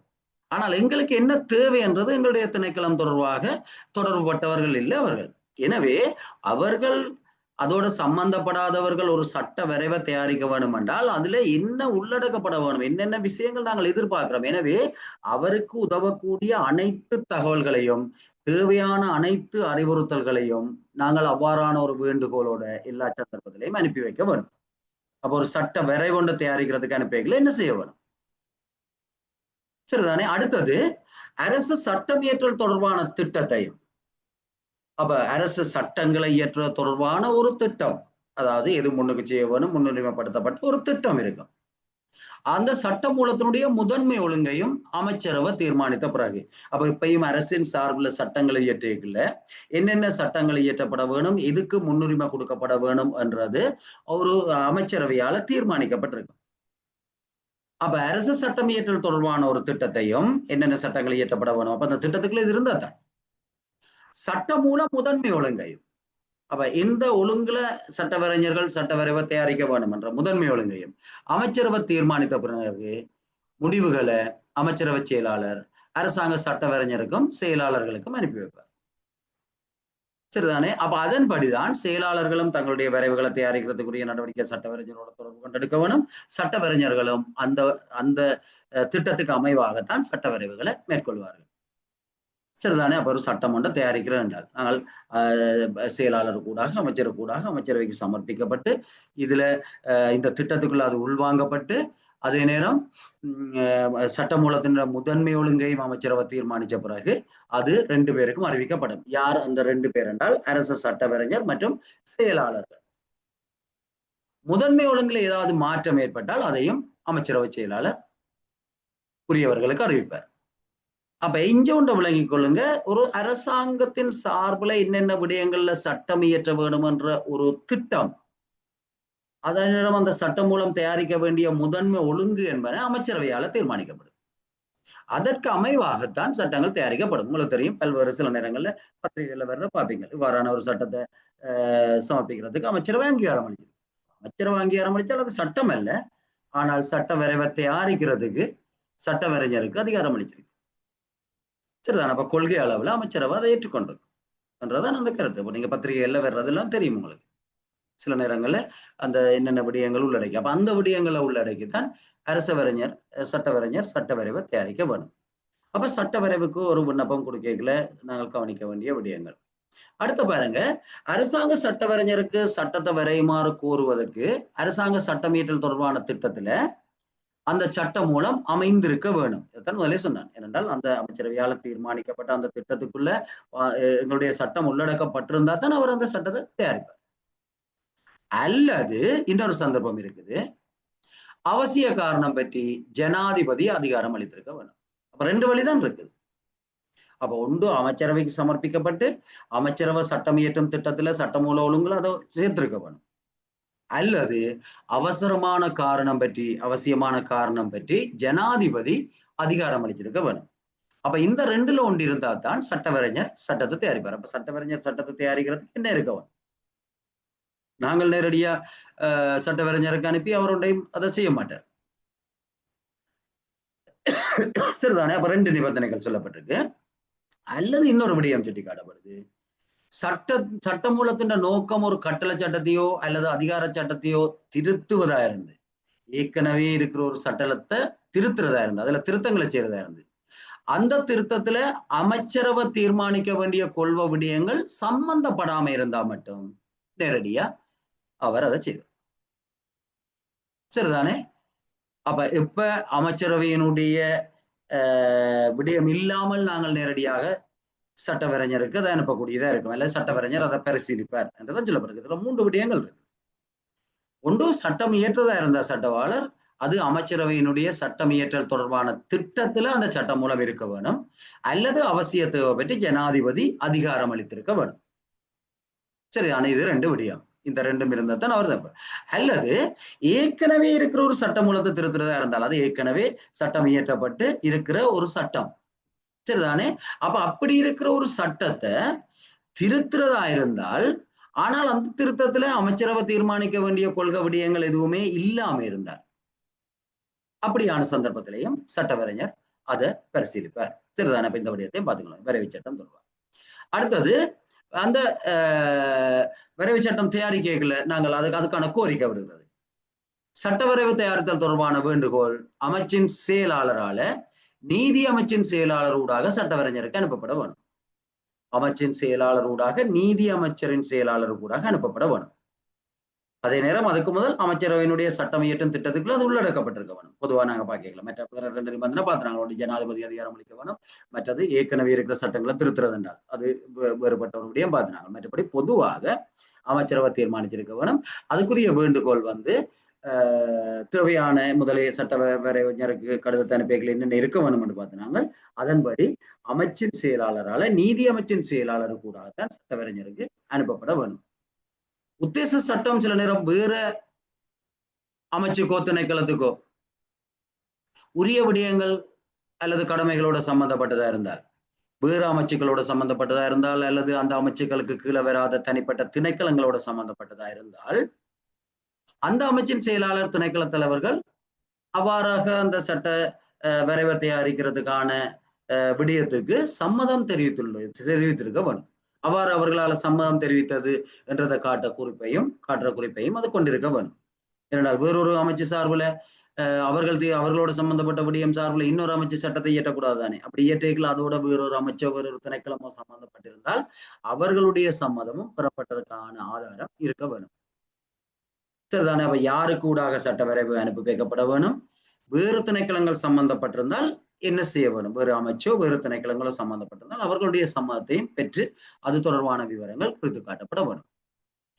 அப்ப இது ஒரு சட்ட வரைவு தயாரிக்கிற தொடர்பாக இந்த 3 ஸ்லைடையும் பார்த்துக்கொள்ளுங்க. சரி, ஒவ்வொன்றா விளங்கி கொண்டு போனீங்கன்னா தான் இலகுவா இருக்கும். ஒட்டுமொத்தமா இந்த அத்தியாயத்தை பார்த்தீங்கன்னா அது சில நேரம் சிதம்பர சக்கரத்தை பேவாக்குற மாதிரி தான் இருக்கும். பல அத்தியாயங்கள் அப்படித்தான். சரியா? ஆனால் நாங்கள் தனித்தனியா விளங்கி கொண்டு போனோம் என்றால் எங்களுக்கு இலகுவா இருக்கும். திருப்பி நான் சொல்ற விஷயம் அதுதான். அப்ப அவ்வளவுதான். அது 3 ஸ்லைட் தானே. வரைவு சட்டம். சரியான ஒரு சட்ட வரைவு தயாரிக்க சில நேரம் இதுல நீங்க கேள்விப்படுற விடயங்கள் புதிய விடயமா இருக்கும். அதாலதான் எங்களுக்கு கொஞ்சம் சிரமமா இருக்கும். ஆனா சில நேரம் புதிய விடயங்கள்னா நான் கிரகிச்சு கொண்டால் அப்படியே புள்ளிகள் எடுக்கக்கூடிய இருக்கும். ஏன்னா பழைய குழப்பங்கள் ஒன்றும் இல்லைத்தான். அடுத்தது துணை சட்டம். அப்ப துணை சட்டம் என்று சொல்லப்படுறது என்ன என்றது ஒரு முக்கியமான ஒரு விடயம். அப்ப பொதுவாக எங்களுக்கு தெரியும் சட்டம் என்றது பாராளுமன்றத்தால் இயற்றப்படுறது அல்லது சில நேரம் மக்கள் தீர்ப்பொன்றின் போது மக்களால் இயற்றப்படுறது. மற்றும்படி அந்த சட்டத்துக்கு அமைவாக ஏதேனும் அதிகாரப்பீடங்களால ஆக்கப்படுற விதிகளோ பிரமாணங்களோ துணை விதிகளோ பிரடனங்களோ கட்டளைகளோ அல்லது சட்ட தத்துவம் பெற்ற அறிவுறுத்தல்களோ இதைத்தான் துணை சட்டங்கள் என்று சொல்லுவோம். இவை சட்டங்கள் அல்ல, பாராளுமன்றத்தால் நிறைவேற்றப்பட்டவை அல்ல. ஆனால் அந்த சட்டங்களுக்கு உட்பட்டு அல்லது அந்த சட்டத்தால வழங்கப்பட்ட அதிகாரங்களுக்கு உட்பட்டு உரிய அதிகார பீடங்களால வெளியிடப்பட்டவை. அப்ப இதைக்கும் ஒரு சட்டத்தின் அந்தஸ்து இருக்குது. உதாரணத்துக்கு தாவன விதிக்கோவை என்றது அமைச்சரவையினுடைய கொள்கை தீர்மானத்தால வெளியிடப்படுறது. அப்ப அமைச்சரவைக்கு இந்த நாட்டுல அரச சேவையினுடைய நியமனம், இடமாற்றம், பதவி உயர்வு, ஒழுக்காற்று கட்டுப்பாடு, சேவை நீக்கம் தொடர்பான விடயங்கள் உட்பட சகல கொள்கைகளையும் ஆக்குறதுக்கான அதிகாரத்தை அரசியலமைப்பு வழங்கியிருக்கு.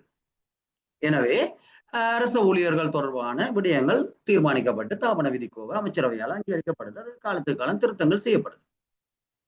அப்ப அது ஒரு துணை சட்டம். விதி பிரமாணங்கள், அரசு சேவான குழுவினுடைய ஒழுங்கு விதிகள், சரிதானே, அப்படியானவை எல்லாம் அறிவுறுத்தல்கள், கட்டளைகள் எல்லாமே துணை சட்டங்கள் என்று சொல்லப்படும். அப்ப அது சட்ட வலு இருக்குது. ஆனால் அவை சட்டம் அல்ல. சட்டங்களால வழங்கப்பட்ட அதிகாரங்களுக்கு உட்பட்டு சட்டங்களுக்கு உட்பட்டு உரிய அதிகார பீடங்களால நடைமுறைக்காக வெளியிடப்படுறது. அப்ப அதுவும் பின்பற்ற வேண்டிய கடப்பாடுகள் இருக்கும்.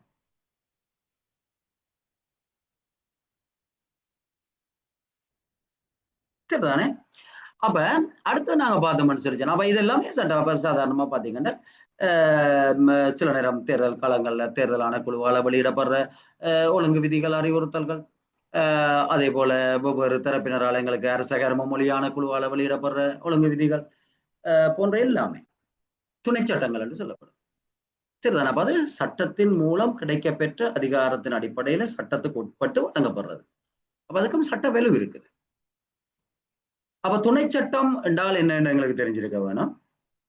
அப்ப அதை விளங்கி கொண்டீங்கன்னா சரி. இப்பயும் துணை சட்டம்ன்றது அமைச்சுக்கு அல்லது அதிகார சபைக்கு தேவையான துணை சட்ட வரைவு அந்த அமைச்சு அல்லது அதிகார சபையால தான் தயாரிக்கப்பட வேணும். அதுக்கும் சட்டவரைஞருக்கும் சம்பந்தம் இல்லை என்றுதான் இதுல முதல் கட்டமா சொல்லப்படுது. துணை சட்டங்களை அவரவரே தயாரிச்சு கொள்ள வேணும். சரிதானே. ஆனால் துணை சட்டத்தை தயாரிச்ச பிறகு அதை மீளாய்வு செய்யறதா இருந்தால், சரிதானே, அதை மீளாய்வு செய்யறதா இருந்தால் அந்த துணை சட்டத்தை சரியா இருக்கா, சரிதானே என்றதை மீளாய்வு செய்யறதுக்காக அப்ப தயாரிக்க வேண்டியது யாரு என்றதை விளங்கிக் கொள்ளுங்க. அந்தந்த அமைச்சு திணைக்கிழமை தயாரிச்சு கொள்ளணும். அந்தந்த அதிகார சபையை பிஎஸ்சியை தயாரிச்சு கொள்ளணும். ஆனா பிஎஸ்சி பிறகு பிஎஸ்சியை தயாரிச்சு கொள்ள வேணும். ஆனால் அது சரியான சட்டமுறைக்கு அமைய இருக்கான்றது அதை மீளாய்வு செய்யறதுக்காக தயாரிச்சு போடிப்ப சட்டங்களை பொறுத்த வரைக்கும் அவரே தயாரிப்பார். அதான் வேறுபாடு. வரைவு சட்டத்தை தயாரிக்கிறது சட்ட வரைஞர், துணை சட்டத்தை மீளாய்வு செய்யறது தான் சட்ட வரைஞர். அப்படி விளங்கிக்கொண்டீங்கன்னா சரி. துணை சட்டத்தை தயாரிக்கிறது அந்தந்த அதிகார கூடலாம், அது அமைச்சா இருக்கலாம், பொதுச்சேவான குழுவா இருக்கலாம், ஆணைக்குழுக்களா இருக்கலாம், இதென்ன. அப்ப துணை சட்டத்தை மீளாய்வு செய்யறதா இருந்தால் அது முன்னர் சட்டவரைஞரால திருத்தப்பட்ட இதற்கு சமனான அல்லது இதே போன்ற ஒரு துணை சட்டம் ஒன்றின் மாதிரிகைக்கு அமைய தயாரிக்கப்பட்டதாக இல்லாம இருந்தால் மட்டுமே. சரியான தமிழ் சிக்கலான ஒரு வசனம், நானும் மாத்தோம் பார்த்தேன், நாளை மாத்த முடியல. சரியா வடிவா விளங்கிக் கொள்ளுங்க. துணை சட்டம் ஒன்றை மீளாய்வு செய்யறதுக்கு தான் சட்ட வரைஞருக்கு அனுப்பலாம். அப்படி அனுப்புறதா இருந்தால் அது எப்படி இருக்க வேணும் என்றால், இப்ப நாங்க தயாரிக்கிற மீளாய்வுக்காக தயாரிச்சிருக்கிற அந்த துணை சட்டத்தின் வரைவு எப்படி இருந்தால் அவருக்கு அனுப்பலாம் என்றால், முன்னர் சட்ட வரைஞரால திருத்தப்பட்ட, சரி அப்ப முந்தையே இப்படியான ஒன்று கொடுத்து சட்ட வரைஞரால் திருத்தப்பட்ட அல்லது இதற்கு சமனான அல்லது ஒத்தியைவான ஒரு துணை சட்டம் ஒன்றின் மாதிரிக்கு அமைவாக தயாரிக்கப்பட்டதாக இல்லாம இருக்க வேணும். சரிதானே? இரண்டு விளங்கிட்டீங்கன்னா சரி. காரணத்தை சொல்றேன், அப்போ உங்களுக்கு அது என்ன சொல்லப்படுதுன்ற விளங்கும். நல்ல தமிழுக்கு மாத்திக்கொள்றேன், இது நல்ல தமிழ், இலக தமிழுக்கு மாத்திக்கொள்றேன்னா மாத்திக்கொள்ளுங்க. என்ன சொல்லப்படுது என்றால், இப்ப நாங்கள் அரச சேவா ஆணைக்குழுவின் நடைமுறை விதிகள் என்றது சும்மா உதாரணத்துக்கு எடுப்போமே, எடுத்தால் நடைமுறை விதிகள் ஒன்று முதல் தயாரிக்கப்படையக்குள்ள சில நேரம் சட்டவரைஞருக்கு அதை அனுப்பி கொள்ளலாம். அனுப்பின பிறகு அது சட்டவரைஞர் அதுல தேவையான அபிப்பிராயங்களை சொல்லி தேவையான ஆலோசனைகளை சொல்லி எல்லாம் திருத்தி தந்து அது வெளியிடப்பட்ட பிறகு அதுல சில திருத்தங்களை செய்யறாலோ, ஏற்கனவே சட்டவரைஞரால திருத்தப்பட்டுது தானே, அல்லது அதே போன்ற ஒரு நடைமுறை விதிகளை சின்ன சின்ன மாற்றங்களை செய்து திருப்பி இன்னொண்ட உருவாக்குறாலோ திருப்பி சட்டவரைஞருக்கு அனுப்பக்கூடாது. ஏற்கனவே ஒரு திருத்தி தந்துட்டாரு, அப்ப அதுல தேவையான மாற்றங்களை நீங்களே செய்து கொள்ளுங்கன்றது. அந்த விளக்கத்தை வழங்கி கொண்டீங்கன்னா இதுல பொருள் விளக்கம். அப்ப ஏற்கனவே அப்படியான ஒரு மாதிரியோ அல்லது அந்த அந்த அந்த துணை சட்ட வரைவோ அல்லது அது ஏற்கனவே சட்டவரைஞரால திருத்தப்பட்ட மாதிரிக்கு அமைவா இருந்தால் அது அதன்படி தானே நாங்க செய்யறோம். அப்ப பிரச்சனை இல்லை, அதை நீங்க அப்படியே வெளியிட வேண்டியது. ஆனால் ஏற்கனவே பரிசீலிக்கப்பட்ட மாதிரிக்கு அமைய நாங்க தயாரிக்கல, புதுசா ஒன்றை தயாரிக்கிறோம்டா மட்டும்தான் சட்டவரைஞருக்கு அனுப்பி வைக்க வேணும். அப்படி பொருளை விளங்கி கொண்டீங்கன்னா இப்படி ஈஸியா இருக்கு. இனி வசனங்களை என்னத்தையோ பார்த்துக்கணும். சரிதானே? ஏன்னா ஏற்கனவே அவர் ஒருக்கா திருத்தி தந்துட்டாருன்னா அப்புறம் திருப்பி நீங்க காலத்துக்கு காலம் அதுல சின்ன சின்ன திருத்தம் வச்சு அங்க அவருக்கு அனுப்ப தேவையில்லை. அவர் ஒரு மாதிரியான திருத்தி தந்துட்டார். இனி அதுல உங்களுக்கு தேவையான வசனங்களை சேர்த்து நீங்க அதுல இருந்து மாற்றம் இல்லாம அந்த மாதிரிக்கு அமைவாக இனி எத்தனை ஒழுங்கு விதிகளையும் நீங்கள் அதே போன்ற ஒன்றை தயாரிச்சு கொள்ள முடியும். சரிதானே? அதுதான் சொல்லப்படுது. அப்ப மாதிரிக்கு அமைய தயாரிக்கப்பட்டதாக இல்லாதிருந்தால் மட்டுமே, அது ஏற்கனவே திருத்தப்பட்டிருந்தாலும் அனுப்பியலாது, அல்லது ஒரு மாதிரிக்கு அமைவாக அவரால் திருத்தப்பட்ட மாதிரிக்கு அமைவாக தயாரிக்கப்பட்டிருந்தாலும் அனுப்பலாது. அப்படி இல்லாம இருந்தா மட்டும்தான் அரசு சட்டவரைஞருக்கு அதை அனுப்ப வேணும். மீளாய வேண்டிய துணை சட்டம் பின்வரும் முறைகளுக்கு அமைய சட்டவரைஞருக்கு அனுப்பப்பட வேணும். அப்ப நாங்க தயாரிச்சு போட்டு என்ன வடிவத்துல என்ன முறையில அனுப்பி வைக்கப்பட வேணும். அப்ப ஒன்றில் அச்சிடப்பட்டு அல்லது தட்டச்சிடப்பட்டு அனுப்ப வைக்கணும். கையால் எழுதி அனுப்பலாதுன்றதான் இருக்கிறது. இணைப்பிரதிகள்ல அனுப்பப்பட வேணும். அப்ப 2 பிரதிகள்ல அனுப்பப்பட வேணும். திருத்தங்களை எழுதுறதுக்கான போதிய இடைவெளி இருக்க வேணும். சரியான அப்ப வரிகளுக்கு இடையில இடைவெளிகள் கூட இருக்க வேணும். ஏன்னா அதுல அவர்கள் தங்களுடைய திருத்தங்களை சேர்ப்புகளை செய்யக்கூடிய வகையில. அப்ப அச்சிடப்பட்டோ அல்லது தட்டச்சிடப்பட்டோ திருத்தங்களை 2 பிரதிகள்ல அனுப்பப்பட வேணும். திருத்தங்களை எழுதுறதுக்கு போதிய இடைவெளி விடப்பட்டிருக்க வேணும். அந்த துணை சட்டம் தொடர்பான சட்ட பிரச்சனை பற்றி, இந்த துணை சட்டம் தயாரிக்கிற நாங்கள் சட்ட பிரச்சனைகள் பற்றி ஏதாவது சட்டமாதிபட்ட ஆலோசனை பெறப்பட்டிருந்தால் அப்ப சட்டவரைஞருக்கு அந்த ஆலோசனையினுடைய பிரதியையும் அனுப்பி வைக்க வேணும். ஏன்னா அவருடைய அந்த ஆலோசனையில சொல்லப்பட்டதுன்னு அமைவாத்தானே அவர் விரைவுகளை திருத்த வேணும். எனவே அந்த துணை சட்டம் தொடர்பான ஏதாவது சட்ட பிரச்சனை தொடர்பான ஆலோசனை சட்டமாதிபர்கிட்ட இருந்து பெறப்பட்டிருந்தால் அந்த ஆலோசனையின் பிரதியையும் ஆலோசனை கோரிய கடித பிரதியையும் அனுப்பி வைக்க வேணும். இப்ப நாங்கள் ஆலோசனை கேட்கல முழுமையான விவரத்தை சொல்லி தகவல் கூட்டு இல்லாம அது சம்பந்தமான முழுமையான கூற்றோடு தான் அனுப்பி வைக்கிறோம். அப்ப நாங்கள் ஆலோசனை கோரிய கடித பிரதியை நாங்கள் என்ன கேட்ட நாங்கள் அவர் அதுக்கு என்ன சொல்லியிருந்தவர், என்ற ரெண்டையுமே அனுப்பி வைக்க வேணும். நாங்கள் ஆலோசனை கோரிய கடித பிரதியையும் அவரால் ஆலோசனை வழங்கப்பட்ட கடித பிரதியையும் சேர்த்து அனுப்பி வைக்க வேணும் சட்டவரைஞருக்கு. அப்ப இது சட்டமாதிபர்கிட்ட ஆலோசனை பெறப்பட்டிருந்தார். பெறப்பட்டிருந்தா என்ன, பெறப்படாட்டி என்ன, முதல் விடயத்துல 3 இருக்குது. தட்டச்சிடப்பட்டிருக்க வேணும், அல்லது அடுத்தது என்ன பிரதிகள் இருக்க வேணும், போதிய இடைவெளியை கொண்டிருக்க வேணும்.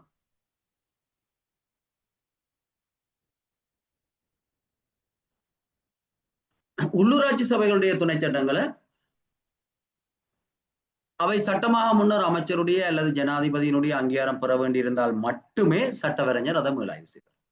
என்ற ஏற்கனவே பார்த்தேன், சட்டமாதிபரும் உள்ளூராட்சி சபைகளுடைய இதுல தலையிட மாட்டாரு. ஓ சொல்லுங்க. இப்ப இந்த சட்டமாதிபர் ஆலோசனையும் சேர்த்து அனுப்ப சொல்லி இருக்குதானே, அப்ப அத அனுப்பணும்னு சொல்லி அவர்கிட்ட ஏற்கனவே முன்னாடி வாங்கியிருக்கணும் இல்ல, வாங்கி சட்டமாதிபர்கிட்ட எங்களுக்கு ஏதாவது சந்தேகம் இருந்தா தானே அவர்கிட்ட கேட்டிருப்போம்.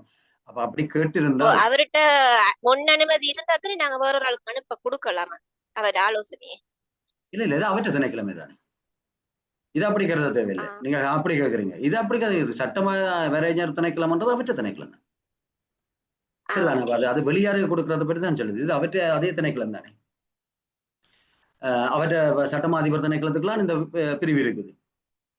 அப்ப அதுக்காக தானே அவர் ஒரு ஆலோசனை வழங்கியிருந்தா அதுக்கு அமைவாத்தானே மீளாய்வு செய்யப்பட வேணும், அந்த விரைவு மீளாய்வு செய்யப்பட வேணும். அதுக்காகத்தான் சொல்லப்பட்டிருக்கு. அப்ப உள்ளூராட்சி சபைகளை பொறுத்த வரைக்கும் அது தனி, அவர்கள் தங்களுடைய சட்டவாளர்களை கொண்டு தங்களோட வேலைகளை தாங்களே செய்ய வேணும். அவர்கள் சுய வருமானம் கொண்டது ஒரு தனியான அதிகார அமைப்பு என்றுதான் கருதப்படுறது. எனவே உள்ளூராட்சி சபைகளுடைய துணை சட்டங்களையோ அப்படியானவற்றை அரசு சட்டவரைஞர் மீளாய்வு செய்ய மாட்டார். அது அவையிலே பார்த்துக்கொள்ள வேண்டியதுதான். ஆனால் எப்ப மீளாய்வு செய்வார் என்றால், உள்ளூராட்சி சபைகள் எல்லாமே உள்ளூராட்சி அமைச்சருடைய கட்டுப்பாட்டுகள் இருக்குது, அவருக்கு சில அதிகாரங்கள் இருக்குது, அல்லது ஜனாதிபதியினுடைய கட்டுப்பாடு இருக்குது. அப்ப அந்த அவ்வாறான துணை சட்டங்கள் உள்ளூராட்சி சபையாலேயே நடைமுறைப்படுத்தக்கூடிய அதிகாரத்தை கொண்டிருக்குமா இருந்தால் அதை சட்டவரைஞர் மீளாய்வு செய்யறதுக்கு மாட்டார். ஆனால் அது சட்டமாகிறதுக்கு முதல் அமைச்சர்கிட்ட அல்லது ஜனாதிபதியின் அங்கீகாரத்தை பெற வேண்டியிருந்தால், அப்ப அவையின் அங்கீகாரத்தை பெற்றுத்தான் உள்ளூராட்சி சபையில் அது சட்டமாக்க முடியும் என்ற சட்ட ஏற்பாடுகள் இருந்தா மட்டும், அப்ப அமைச்சர் ஜனாதிபதி என்றது அப்ப அது சட்டவரைஞர் அரசாங்கத்தினுடைய சட்டமூலங்களை பரிசீலனை செய்யறவர் தானே. எனவே அமைச்சரோ அல்லது ஜனாதிபதியோ அங்கீகாரம் வழங்க வேண்டிய தேவை இருந்தா மட்டும்தான் அந்த துணை சட்டத்தை மீளாய்வு செய்யறதுக்கான வேண்டுகோள் சட்டவரைஞருக்கு அனுப்பி வைக்கப்படலாம். இல்லாட்டி அதை அவர் ஏற்றுக்கொள்ள மாட்டார். அது அவருக்கு அனுப்பி வைக்க வேண்டிய அவசியம் இல்லை. சரிதானே. அமைச்சர் அல்லது ஜனாதிபதி அதிலே ஏதேனும் அனுமதியை கொடுக்க வேண்டி இருந்தார். அப்ப இப்படியான சந்தர்ப்பத்துல ஜனாதிபதியின்றையோ அமைச்சரவையோ அனுமதியை பெற்றுத்தான் அது நடைமுறைப்படுத்த வேண்டும் என்ற ஏற்பாடு இருக்கிற ஏதேனும் ஒரு விதிகள் வரைவு தயாரிக்கிறதா இருந்தால், துணை சட்டங்கள் தயாரிக்கிறதா இருந்தால், அது உள்ளூராட்சி ஆணையாளரால் தான் அனுப்பப்பட வேண்டும். சரிதானே. நேரடியாக அந்த சபைகளால் அனுப்பப்பட முடியாது. உள்ளூராட்சி ஆணையாளரால அந்த விவரங்கள் சட்டவரைஞருக்கு அனுப்பி வைக்கப்பட வேணும். அடுத்த முக்கியமான விஷயம், அப்ப நீங்க பாத்தீங்கன்னா இப்போ உண்டு, அப்ப அவ்வளவு தேவைப்படுறீங்க. இப்ப துணை சட்டம்ன்றது எங்களுக்கு தெரியும், சட்ட வரைவு தெரியும், சட்டமாளிபற்ற ஆலோசனை தெரியும், சட்ட வரைவு தெரியும், துணை சட்டம் தெரியும். அடுத்த பிரிவு, அடுத்த விடயம், அப்ப அதாவது கீழே சிறு உறுப்பு எடுத்துக்கொள்ளுங்க. அரசாங்கம் வழக்கு தொடுத்தல்.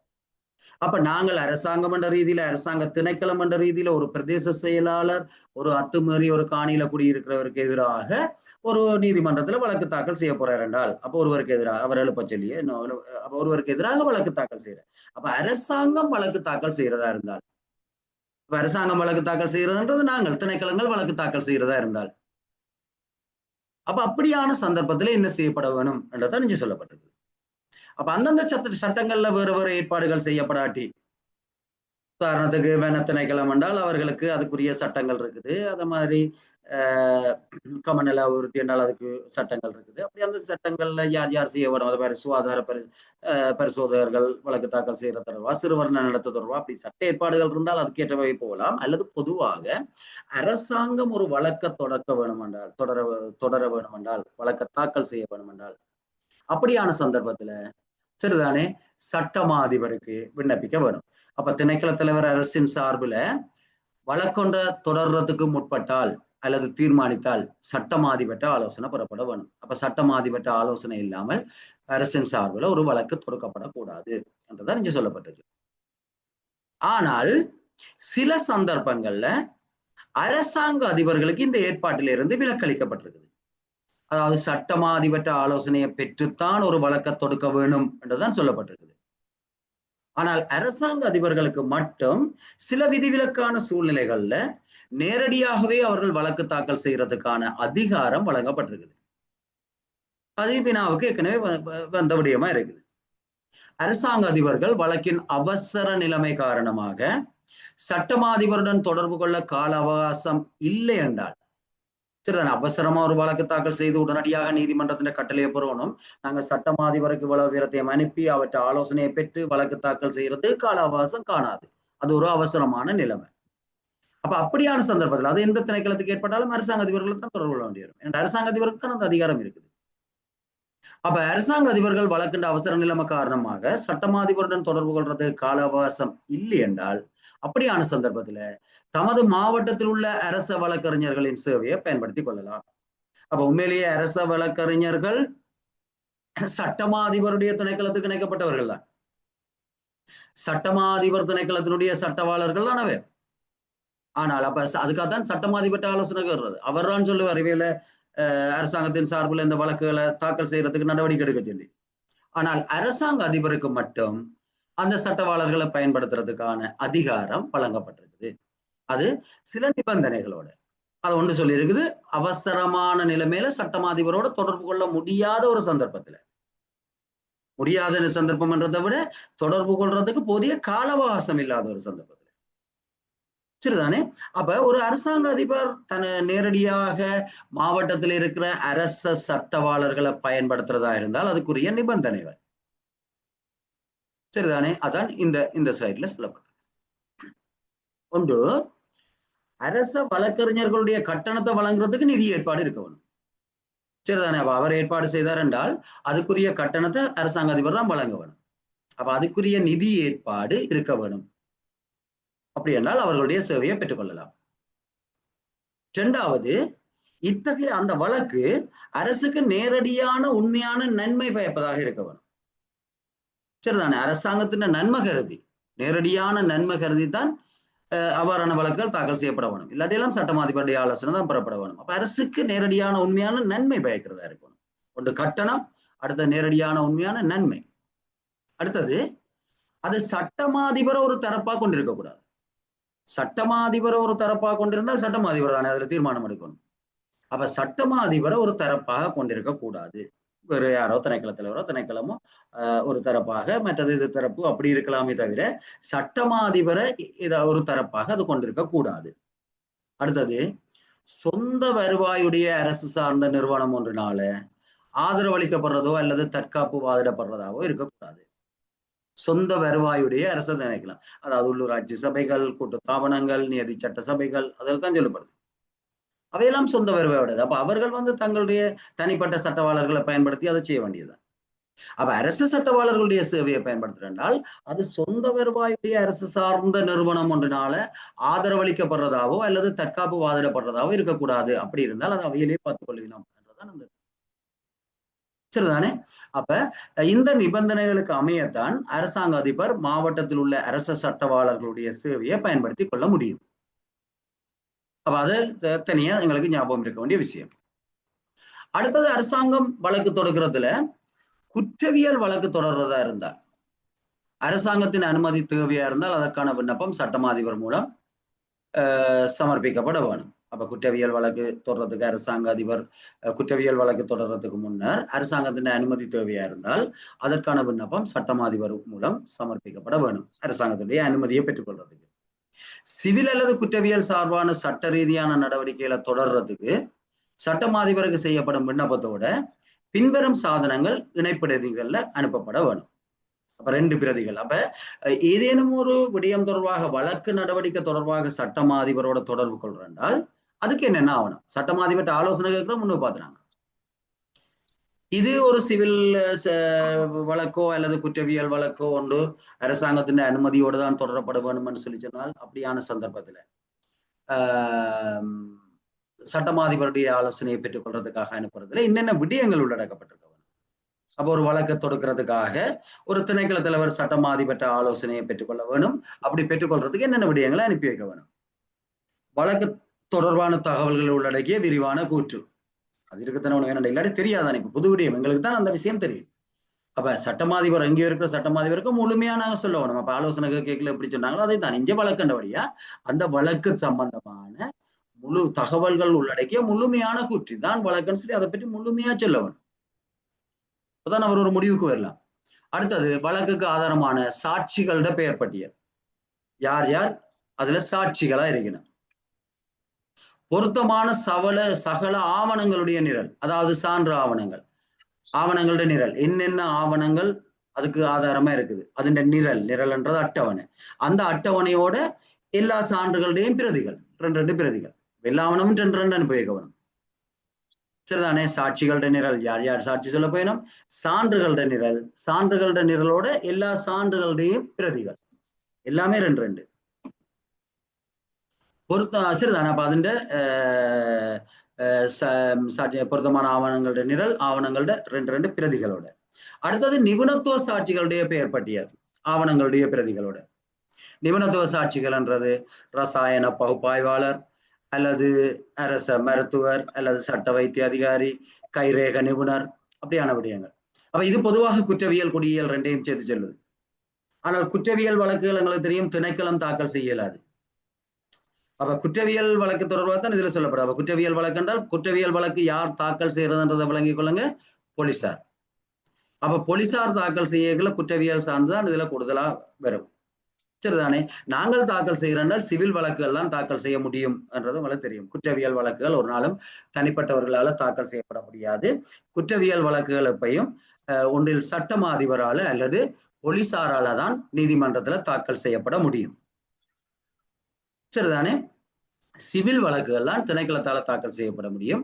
அப்படி சிவில் வழக்குகள் தாக்கல் செய்யறனாலும் இதுல சில விடயங்கள் பொருந்தும் அதில் சொல்லப்படாட்டி. சரி. அப்ப இது கூடுதலாக குற்றவியல் வழக்கனுடையதான் இதுல சொல்லப்படுது. அதான் கைரேக போன்ற விடயங்கள் எல்லாமே. ஆனால் குற்றவியல் வழக்கு ஒரு நாளும் திணைக்கள தலைவர் தாக்கல் செய்ய முடியாது. திணைக்கள தலைவர் ஒரு குற்றவியல் தவறொன்று நடந்திருக்குதுன்னு சொல்லி சொன்னால் அது சம்பந்தமா போலீஸ்ல முறைப்பாடு அளிக்கலாமே தவிர நாங்கள் நேரடியாக நீதிமன்றத்துல தாக்கல் செய்ய முடியாது. சரிதானே. அடுத்தது திணைக்களத்தால தொடுக்கப்பட்ட வழக்குல சில நேரம் திணைக்களம் ஒரு வழக்கை தொடுக்குது. அப்ப திணைக்களம் தொடுத்த வழக்கென்றால் அது சிவில் வழக்காத்தான் இருக்கும்.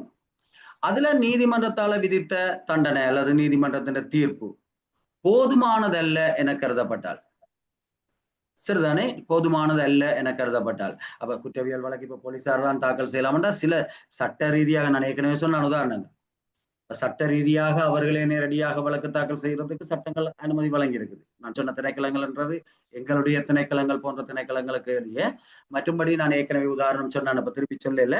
அப்ப அவர்களுக்கு அந்த சட்டங்களே அதிகாரம் அளிச்சிருக்குது அவர்கள் நேரடியாக வழக்கு தாக்கல் செய்யறதுக்கு. அப்ப அப்படியான சந்தர்ப்பத்திலேயும் அதுகள் பொருந்தும். அப்ப அரசாங்கம் திணைக்களத்தால ஒரு தொடுக்கப்பட்ட வழக்குல நீதிமன்றத்தால விதிக்கப்பட்ட தீர்ப்பு போதுமானதல்ல என கருதினால் அதுக்கு மேன்முறையீடு செய்ய வேண்டும் என்று கருதப்பட்டால், சரிதானே, நீதிமன்றத்தால தீர்ப்பு வழங்கின பிறகு அந்த திணைக்களம் யோசிக்கணும்னால் அது போதுமானது இல்லை, அது மேன்முறையீடு செய்யப்பட வேண்டும் என்று சொல்லி அப்ப அந்த தண்டனையை கூட்ட சொல்லி அல்லது அப்படி தண்டனையை கூட்ட சொல்லி உயர் நீதிமன்றத்துக்கு மேன்முறையீடு செய்யப்பட வேண்டும் என திணைக்கள தலைவர் கருதினால் அவ்வாறு மேன்முறையீடு செய்வதற்காக உடனடியாக சட்டமாதிபருக்கு தான் அறிக்கை சமர்ப்பிக்கணும். சரிதானே. வழக்கு தாக்கல் செய்யறாலும் சட்டமாதிபர், மற்றபடி மேன்முறையீடு செய்ய வேண்டும் என்று கருதினாலும் சட்டமாதிபர், என்ற வழக்கு நடவடிக்கைகள் எல்லாம் சட்டமாதிபர். அப்ப சட்டமாதிபருக்கு அறிக்கை சமர்ப்பிக்க வேணும். வழக்கு விசாரணை தொடர்பான சான்றுபடுத்திய அல்லது பிற வகை பிரதி பெற்றிருந்தால் அந்த வழக்கு விசாரணை தொடர்பான பிரதி நாங்கள் நீதிமன்றத்தில் பெற்றுக்கொள்ள முடியும். அவ்வாறான ஒரு பிரதி பெற்றிருந்தால் அதையும் அனுப்பணும் எங்களோட விவரங்களோட. ஏன்னா மேன்முறையீடு செய்யறால் ஏற்கனவே வழக்குல என்ன நடந்தது, என்ன தீர்ப்பு வழங்கப்பட்டது என்ற முழு விவரமும் இருந்தானே, அப்ப அதையும் சேர்த்து அனுப்பி வைக்க வேணும். இது மேன்முறையீடு செய்யறதா இருந்தால். அடுத்தது அரசாங்கத்துக்கு எதிரான வழக்குகள் சார்ந்த தற்காப்பு. இது அரசாங்கத்துக்கு எதிரான வழக்கு. அப்ப முதல் நாங்க பாக்குற அரசாங்கம் வழக்குகளை தாக்கல் செய்யறது. இப்ப அரசாங்கத்துக்கு எதிராக எங்களுடைய திணைக்களத்துக்கு எதிராக அல்லது ஒரு அரசு அலுவலருக்கு எதிராக, அப்ப திணைக்களத்துக்கு எதிராக எவரேனும் ஒரு வழக்கு தாக்கலை செய்திருந்தால், எங்களுக்கு அழைப்பான வந்தால், நாங்கள் எதிர்த்தரப்பா இருந்தால், அப்ப எதிர்த்தரப்பா இருக்கிற நாங்கள் வழக்கு தாக்கல் செய்யறோம்னா நாங்கள் வழக்கு தொடர தரப்பு, வாதி தரப்பு. எங்களுக்கு எதிராக வழக்கு தொடுக்கப்பட்டால் நாங்கள் எதிர்த்தரப்பு. அப்ப நாங்கள் தற்காப்பு வாதத்தை செய்யறோம்னு சொல்றது. சரிதானே. எதிர்த்தரப்பாக நாங்கள் இருந்தால் எங்கட சார்பு நியாயங்களை சொல்றது தற்காப்பு வாதம். அப்ப அப்படி அரசாங்கத்துக்கு எதிரான வழக்குகள் சார்ந்த தற்காப்பு தொடர்பான ஏற்பாடுகள்லாம் சொல்லப்பட்டிருக்குது. வழக்கொன்று திணைக்கள தலைவர் அல்லது வேறு யாரேனும் அரசு அலுவலர் மீது தொடுக்கப்பட்டால் அவர் உடனே சட்டம் அதிபருக்கு அறிவிக்க வரும். சரிதானே? இப்ப ஒரு ஆளுக்கு எதிராக வழக்கு தொடுக்கப்பட்டிருந்தால், இப்ப பிரதேச செயலாளருக்கு எதிராக ஒரு வழக்கு தொடுக்கப்பட்டிருந்தால்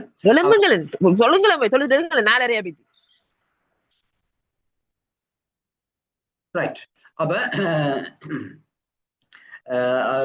எங்களுக்கு ஒரு அழைப்பு கட்டளை ஒன்று கிடைக்கப்பட்டிருந்தால் அப்ப அது தொடர்பான முழு விவரத்தையும் பிரதேச செயலாளருக்கோ அல்லது ஒரு காணி உத்தியோகத்திற்கு எதிராக இன்னும் ஒரு அரசு அலுவலருக்கு எதிராக வழக்கு அறிவித்தல் ஒன்று கிடைக்கப்பட்டிருந்தால் வழக்கு ஒன்று தொடுக்கப்பட்டிருந்தால் அது தொடர்பான தற்காப்பு வாதத்தை செய்யறதுக்காக முழு விவரத்தையும் சட்டம் அதிபருக்கு அனுப்ப வேண்டும். வழக்கு பற்றிய முழு விவரத்தையும் அதனோடு தொடர்புடைய ஆவணங்களையும் திணைக்கள கோவையில் உள்ள பக்கங்களையும் சுட்டி காட்டுவதோடு அது அந்த கோவையிலையும் சமர்ப்பிக்க வேணும். ஒரே விடயம் தான் திருப்பி திருப்பி வருது. அந்த வழக்கு தொடர்பாக அவருக்கு தேவையான எல்லாத்தையும் கொடுக்கணும், முழு விவரத்தை கொடுக்கணும். கோவையில் இருந்தா பக்கங்கள் சுட்டி காட்டி கொடுக்க வேணும். ஆலோசனை கேட்கிற மாதிரி தான் இது. அப்ப இப்படியான சந்தர்ப்பத்துல தற்காப்பு வாதத்துக்கு தேவையான தற்காப்பு நடவடிக்கைக்கு தேவையான சகல தகவல்களையும் சட்டம் அதிபருக்கு சமர்ப்பிக்க வேணும். என்ன சகல தகவல்களும் முழுமையான விவரமான தகவல்களை சட்டம் அதிபருக்கு சமர்ப்பிக்க வேணும். அப்ப திணைக்கள தலைவர் அல்லது பதவி ரீதியாக செய்ததாக கூறப்படும் ஒரு செயல் தொடர்புல சிவில் வழக்கு அறிவித்தல் ஒன்றை பெறுவாராயின் சரிதானே? அப்ப ஒரு சிவில் வழக்கு அறிவித்தல் ஒன்று கிடைக்குமா இருந்தால், சிவில் வழக்குன்றது எங்களுக்கு தெரியும், சாதாரண குற்றவியல் வழக்குன்றது சட்டத்தை மீறினமே சம்பந்தப்பட்டது. சிவில் வழக்குன்றது தனிப்பட்ட பணக்கு காணி போன்ற சில சிவில் தீர்மானங்கள் எடுக்கிற சம்பந்தமா. அப்ப சிவில் வழக்கு அறிவித்தல் ஒன்றை பெற்றுக்கொண்டா தாமதம் இல்லாம சட்டம் அதிபர் ஆலோசனை பெறுவதற்காக அவரோட தொடர்பு கொள்ள வேணும். குறித்து அவருக்கு கிடைச்ச அறிவித்தலையும் தொடர்புடைய திணைக்கள கோப்பு வழக்கு பற்றிய தகவல்கள் கொண்ட கூற்று எல்லாத்தையும் அனுப்பி வைக்க வேண்டும். அதுதான் திருப்பி திருப்பி எதுக்குன்னாலும் பெறுது. அது நீங்களே எழுதலாம், மெருகூட்டி எழுதி கொள்ளலாம். வழக்கில் தற்காப்பு வாதத்தை தான் மேற்கொள்றது என்று சட்டம் அதிபர் தீர்மானித்தால், அப்ப உண்மையா ஒரு பிரதேச செயலாளருக்கு எதிராகத்தான் வழக்கு தாக்கல் செய்யப்பட்டிருக்குது. அப்ப சட்டமாதிபருக்கு முழு அறிக்கையிலும் அனுப்பப்பட்ட உடனே அவர் என்ன தீர்மானம் எடுப்பாருன்னு சொல்லிச்சுனால், இந்த வழக்குல தானே தற்காப்பு வாதத்தை மேற்கொள்றது பிரதேச செயலாளர் சார்பாக என்று சொல்லி அவர் தீர்மானித்தால், வழக்குல அந்த அரசு அலுவலருக்கு பதிலாக தன்னை எதிர்த்தரப்பா போட சொல்லி நீதிமன்றத்துக்கு விண்ணப்பிப்பார். அதுக்கு பிறகு தொடர்ந்து அவரை எதிர்த்தரப்பா போட்டா அப்புறம் அவருக்கு தானே அறிவித்தல் எல்லாம் கிடைக்கும். அவரே அந்த வாதத்தை அந்த வழக்க தற்காப்பு வாதத்தை மேற்கொள்வார். அவரே அதை மேற்கொள்வார். எந்த விதமான பிரச்சனையும் இல்லை. சரிதானே? அப்ப தற்காப்பு வாதத்தை சட்டமாதிபர் மேற்கொள்றேன்னு தீர்மானித்தால் நீதிமன்றத்துக்கு விண்ணப்பிச்சு அந்த திணைக்கள தலைவர் அரசு அலுவலருக்கு பதிலாக தம்மை எதிர்த்தரப்பா குறிக்க சொல்லி விண்ணப்பிப்பார். அதுக்கு பிறகு அந்த தற்காப்பு வாதத்தை தானே மேற்கொண்டு அந்த நடவடிக்கையை எதிர்கொள்வார். எனவே திணைக்களத்தின் சார்பில் அவரே பிறகு முழு நடவடிக்கையிலே மேற்கொள்வார். திணைக்கள தலைவர் அல்லாத அலுவலர் ஒரு ஆளுக்கு சரிதானே, வேற ஒரு அலுவலருக்கு அவருடைய கடமை ரீதியாக செய்ததாக கூறப்படுற ஒரு செயல் தொடர்பாக சிவில் வழக்கு அறிவித்தல் கிடைத்தால் அவருடனே என்ன செய்யணும்னா தந்த திணைக்கள தலைவருக்கு அறிவிக்கணும். என்ற திணைக்கள தலைவர் சட்டமாதிபருக்கு அறிவிக்கலாம். ஒரு அலுவலர் நேரடியாக சட்டமாதிபருக்கு தொடர்பு கொள்ள இல்லாத தானே. அப்ப ஒரு அலுவலருக்கு எதிராக சிவில் வழக்கு அறிவித்தல் கிடைத்தால் அப்படியான சந்தர்ப்பத்தை அலுவலருக்கு எதிராக என்று சொல்லப்படுறதெல்லாம் பதவி ரீதியா கடமை ரீதியானதை ஞாபகத்துல வச்சிருங்க. அலுவலருக்கு வர விவாகரத்து வழக்கு அல்ல, சரியா, தனிப்பட்ட வழக்கு அல்ல. அப்ப பதவி ரீதியாக ஒரு அலுவலருக்கு எதிராக வழக்கு தாக்கல் செய்யப்பட்டால் அவர் செய்ய வேண்டியது உடனடியா திணைக்கள தலைவருக்கு அறிவிக்கணும். அதுக்கு பிறகு ஏற்கனவே நாங்க முதல் ஸ்லைட்ல என்ன பார்த்தோமோ, சட்டமாதிபருக்கு திணைக்கள தலைவருக்கு எதிராக கிடைச்சா திணைக்கள தலைவர் அறிவிக்கிற மாதிரி அலுவலருக்கு கிடைச்சா அவர் திணைக்கள தலைவருக்கு அறிவிக்கணும். பிறகு அந்த விவரங்கள் முழுக்க சட்டமாதிபருக்கு அனுப்பி வைக்கப்பட வேணும். அதே நடவடிக்கை தான் நடக்கும். சட்டமாதிபர் தான் வாதம் மேற்கொள்ற என்றால் அதே நடவடிக்கையில் திருப்பி மேற்கொள்ளப்படும். மேற்படி சந்தர்ப்பங்கள்ல வழக்குகளுக்கு தற்காப்பு வாதங்களை மேற்கொள்வது இல்லை என சட்டமாதிபர் அபிப்பிராயப்பட்டால் சரி, அல்லது தான் மேற்கொள்ள தேவையில்லை, அது அந்த அலுவலர்களே செய்யலாம் என்று அவர் அபிப்பிராயப்பட்டால் குறித்த சாதனங்களை தன்னுடைய அபிப்பிராயத்துக்கான காரணங்களோட நீதி அமைச்சருக்கு அனுப்பி வைப்பார். சரிதானே? அப்ப சில சந்தர்ப்பங்கள்ல சில வழக்குகள்ல இருந்து சட்டமாதிபர் விலகிக் கொள்வார். அவர் தான் அதுல வாதிடுறது இல்லை என்று முடிவெடுப்பார். சில நேரங்கள் திணைக்களங்கள் சரியான முறையில அதை செய்யல என்று அவர் உரிய ஆவணங்களை பரிசீலிக்கல கண்டுகொண்டால் அப்ப அப்படியான சந்தர்ப்பங்கள்ல அந்த பொறுப்பு அந்தந்த திணைக்களம் தான் ஏற்க வேணும். எனவே ஏதேனும் ஒரு காரணத்தால சட்டமாதிபர் தான் அதுல தற்காப்பு வாதத்தை மேற்கொள்றது இல்லை என்று தீர்மானித்தால் அது தொடர்பாக தன்னுடைய அபிப்பிராயத்தை அதுக்குரிய காரணங்களோட நீதி அமைச்சருக்கு அனுப்பி வைப்பார். அப்ப யாருக்கு அனுப்புறேன்னு பாருங்க, நீதி அமைச்சருக்கு அனுப்பி வைப்பார். அப்ப அப்படி தற்காப்பு வாதத்தை அவர் மேற்கொள்றே இல்லை என்று தீர்மானிச்சார், மேற்கொள்றால் அவரே பார்த்துக் கொள்வார். அப்ப மேற்கொள்றே இல்லை என்று தீர்மானிச்சால் அந்த அலுவலர்களுக்கு ஒரு சிக்கல் நிலைமை வரும். அப்ப அவர்கள் என்ன செய்யணும் என்றால் தங்களுடைய சட்டவாதிகள் மூலம்தான் தற்காப்பு வாதத்தை மேற்கொள்றதுக்கு, தாங்கள் தனிப்பட்ட சட்டவாதிகளை பிடிச்சுதான் தற்காப்பு வாதத்தை மேற்கொள்றதுக்கு, அப்ப சட்டமாதிபர் கைவிட்டால் அவர்கள் தான் வழக்கறிஞர்களை பிடிச்சு அவர்கள் அதை எதிர்கொள்ள வேண்டி வரும். சரிதானே? சட்ட வகையாக ஏற்படுற அவர்கள் செலவுகளை பெறதுக்கு முற்பணம் பெற்றுக்கொள்ள முடியும். சரிதானே? அதை சீர் செய்ய முடியும் இந்த தற்காப்பு வாதத்தை பொறுத்த வரைக்கும். சட்டமாதிபர் தேவையில்லைன்னு சொன்னால் அவரே செலவழிக்கலாம், அதுக்குரிய முற்பணம் அந்த செலவுகள் அரசு செலவுல இருந்து பெற்றுக்கொள்ள முடியும். ஆனால் அலுவலர் கடமை நிமித்தம் செய்ததாக கூறப்படும் செயல் தொடர்பில் அவருக்கு எதிராக குற்றவியல் வழக்கு கொண்டு வந்தார். இதெல்லாம் சிவில் வழக்குக்கு தான். அவர் முற்பணத்தை பெற்றுக்கொள்ளலாம் என்றதெல்லாம், செலவுகளை மீள பெற்றுக் கொள்ளலாம் என்றதெல்லாம் சிவில் வழக்குகளுக்கு. சட்டமாதிபர் தான் தோன்றினால் அது செலவுகள் எல்லாம் அவரோட. ஆனால் அவர் தோன்றவில்லை என்றால் திணைக்கள தலைவர் சட்டவாளர்களை ஏற்பாடு செய்ததை செய்ய வேணும், திணைக்கள தலைவரோ அலுவலரோ. ஆனால் அதுக்குரிய முற்பணங்களை பெற்றுக்கொள்ள முடியும், வழக்கு மீளளிப்புகள் எல்லாம் செய்ய முடியும். ஆனால் அலுவலர் ஒருவருடைய கடமை தொடர்பாக குற்றவியல் வழக்கு அவருக்கு எதிராக தொடரப்பட்டால் தற்காப்பு வாதத்துக்கு தண்ட சட்டவாதிகள் மூலம்தான் ஒழுங்கு செய்ய வேணும். எக்காரணம் கொண்டும் சட்டமாதிபர் அதுல தலையிட மாட்டார். சரிதானே? அப்ப தாண்ட சட்டவாதிகள் மூலம்தான் ஒழுங்கு செய்ய வேணும். ஆனால் நடவடிக்கை முடிஞ்ச பிறகு தீர்ப்புக்கு அமைய செலவு மேலளிப்புக்கு விண்ணப்பிக்கலாம். சரிதானே? அப்ப அலுவலர்ல தவறு இருக்கின்றால் அவர் செலவு மேலளிப்பையே பெற்றுக்கொள்ள முடியாம போ, அது குற்றவியல் வழக்குக்கு. அப்ப அதை ஞாபகத்துல வச்சிருங்க. அடிப்படை உரிமைகளை மீறியதாக அல்லது சித்திரவதை தாக்குதல் தொடர்பான குற்றச்சாட்டுகள் அடங்கலாக தனிப்பட்ட விதத்திலான குற்றச்சாட்டுல அலுவலருக்கு எதிராக ஒரு வழக்கு தாக்கல் செய்யப்பட்டார். அலுவலர் தந்த சொந்த அது பாத்தீங்கன்னா இன்னொரு வகையில் அது குற்றவியல் மாதிரி தானே. அப்ப தன் சொந்த சட்டவாளர்கள் மூலம்தான் தற்காப்பு வாதம் மேற்கொள்ளப்படும். அப்ப வழக்கண்ட முடிவுக்கு ஏற்பத்தான் செலவு மேலளிப்பை கோர முடியும். அப்ப குற்றவியல் வழக்கண்ட என்ன, அடிப்படை உரிமை மீறல் என்ன, எப்படி என்ன. சரிதான். அப்ப இதுகளுக்கெல்லாம் சட்டமாதிபர் தலையிட மாட்டார், தன்னுடைய சொந்த சட்டவாளர் தான் மேற்கொள்ள வேண்டி இருக்கும். அரசு அலுவலர் தனிப்பட்ட ரீதியில ஒரு வழக்க தொடுக்கிறதா இருந்தார். சரிதானே? தனிப்பட்ட ரீதியில ஒரு வழக்க தொடுத்தல்ன்றது அரசு அலுவலர் என்ற விடயத்துல. சரிதானே? இங்கேயும் தனிப்பட்ட ரீதி நான் சொல்றேன், விவாதத்து வழக்கு அல்ல. திணைக்கள தலைவர் ஊடாக செயலாளருக்கு விண்ணப்பித்து அவருடைய முன் அனுமதியை பெறப்படாது தனது கடமையை ஆற்றுகையில் எழுந்த விடயம் ஒன்று தொடர்பாக எந்த ஒரு அலுவலரும் சட்ட நடவடிக்கை எதுவும் தனிப்பட்ட ரீதியில் எடுக்க இயலாது. அது திணைக்கள தலைவருக்கு அறிவிச்சு சட்டமாதிபர் ஊடாகத்தான் அரசு வழக்கு தொடுத்தல் என்ற ஏற்பாடுகளுக்கு அமைவாகத்தான் அதை செய்ய வேணுமே தவிர தனிப்பட்ட ரீதியில அவர் வழக்கு தொடுக்க முடியாது. அவ்வாறு வழக்கு தொடக்கிறதுக்கு அவர் திணைக்கள தலைவர் ஊடாக செயலாளருடைய அனுமதி பெற்றுக்கொள்ள வேணும் அப்படின்னா. சரிதானே? அதான் இதுல சொல்லப்படுது. சரியா? ஒரு சிலருடைய மைக் நடுகண்டில் இடைக்கிடையா, பரவாயில்ல, முன்னேற்றம் பரவாயில்ல, நான் இடைக்கிட. அப்ப இது பதவி ரீதியாக அவருடைய கடமை தொடர்பாக எழுந்த ஒரு விடயம் தொடர்பாக தனிப்பட்ட ரீதியில வழக்கு தாக்கல் செய்யலாது. அப்படி வழக்கு தாக்கல் செய்யறா திணைக்கள தலைவர்களாக செயலாளருக்கு விண்ணப்பிச்சுதான் அந்த நடவடிக்கை எடுக்கலாம்.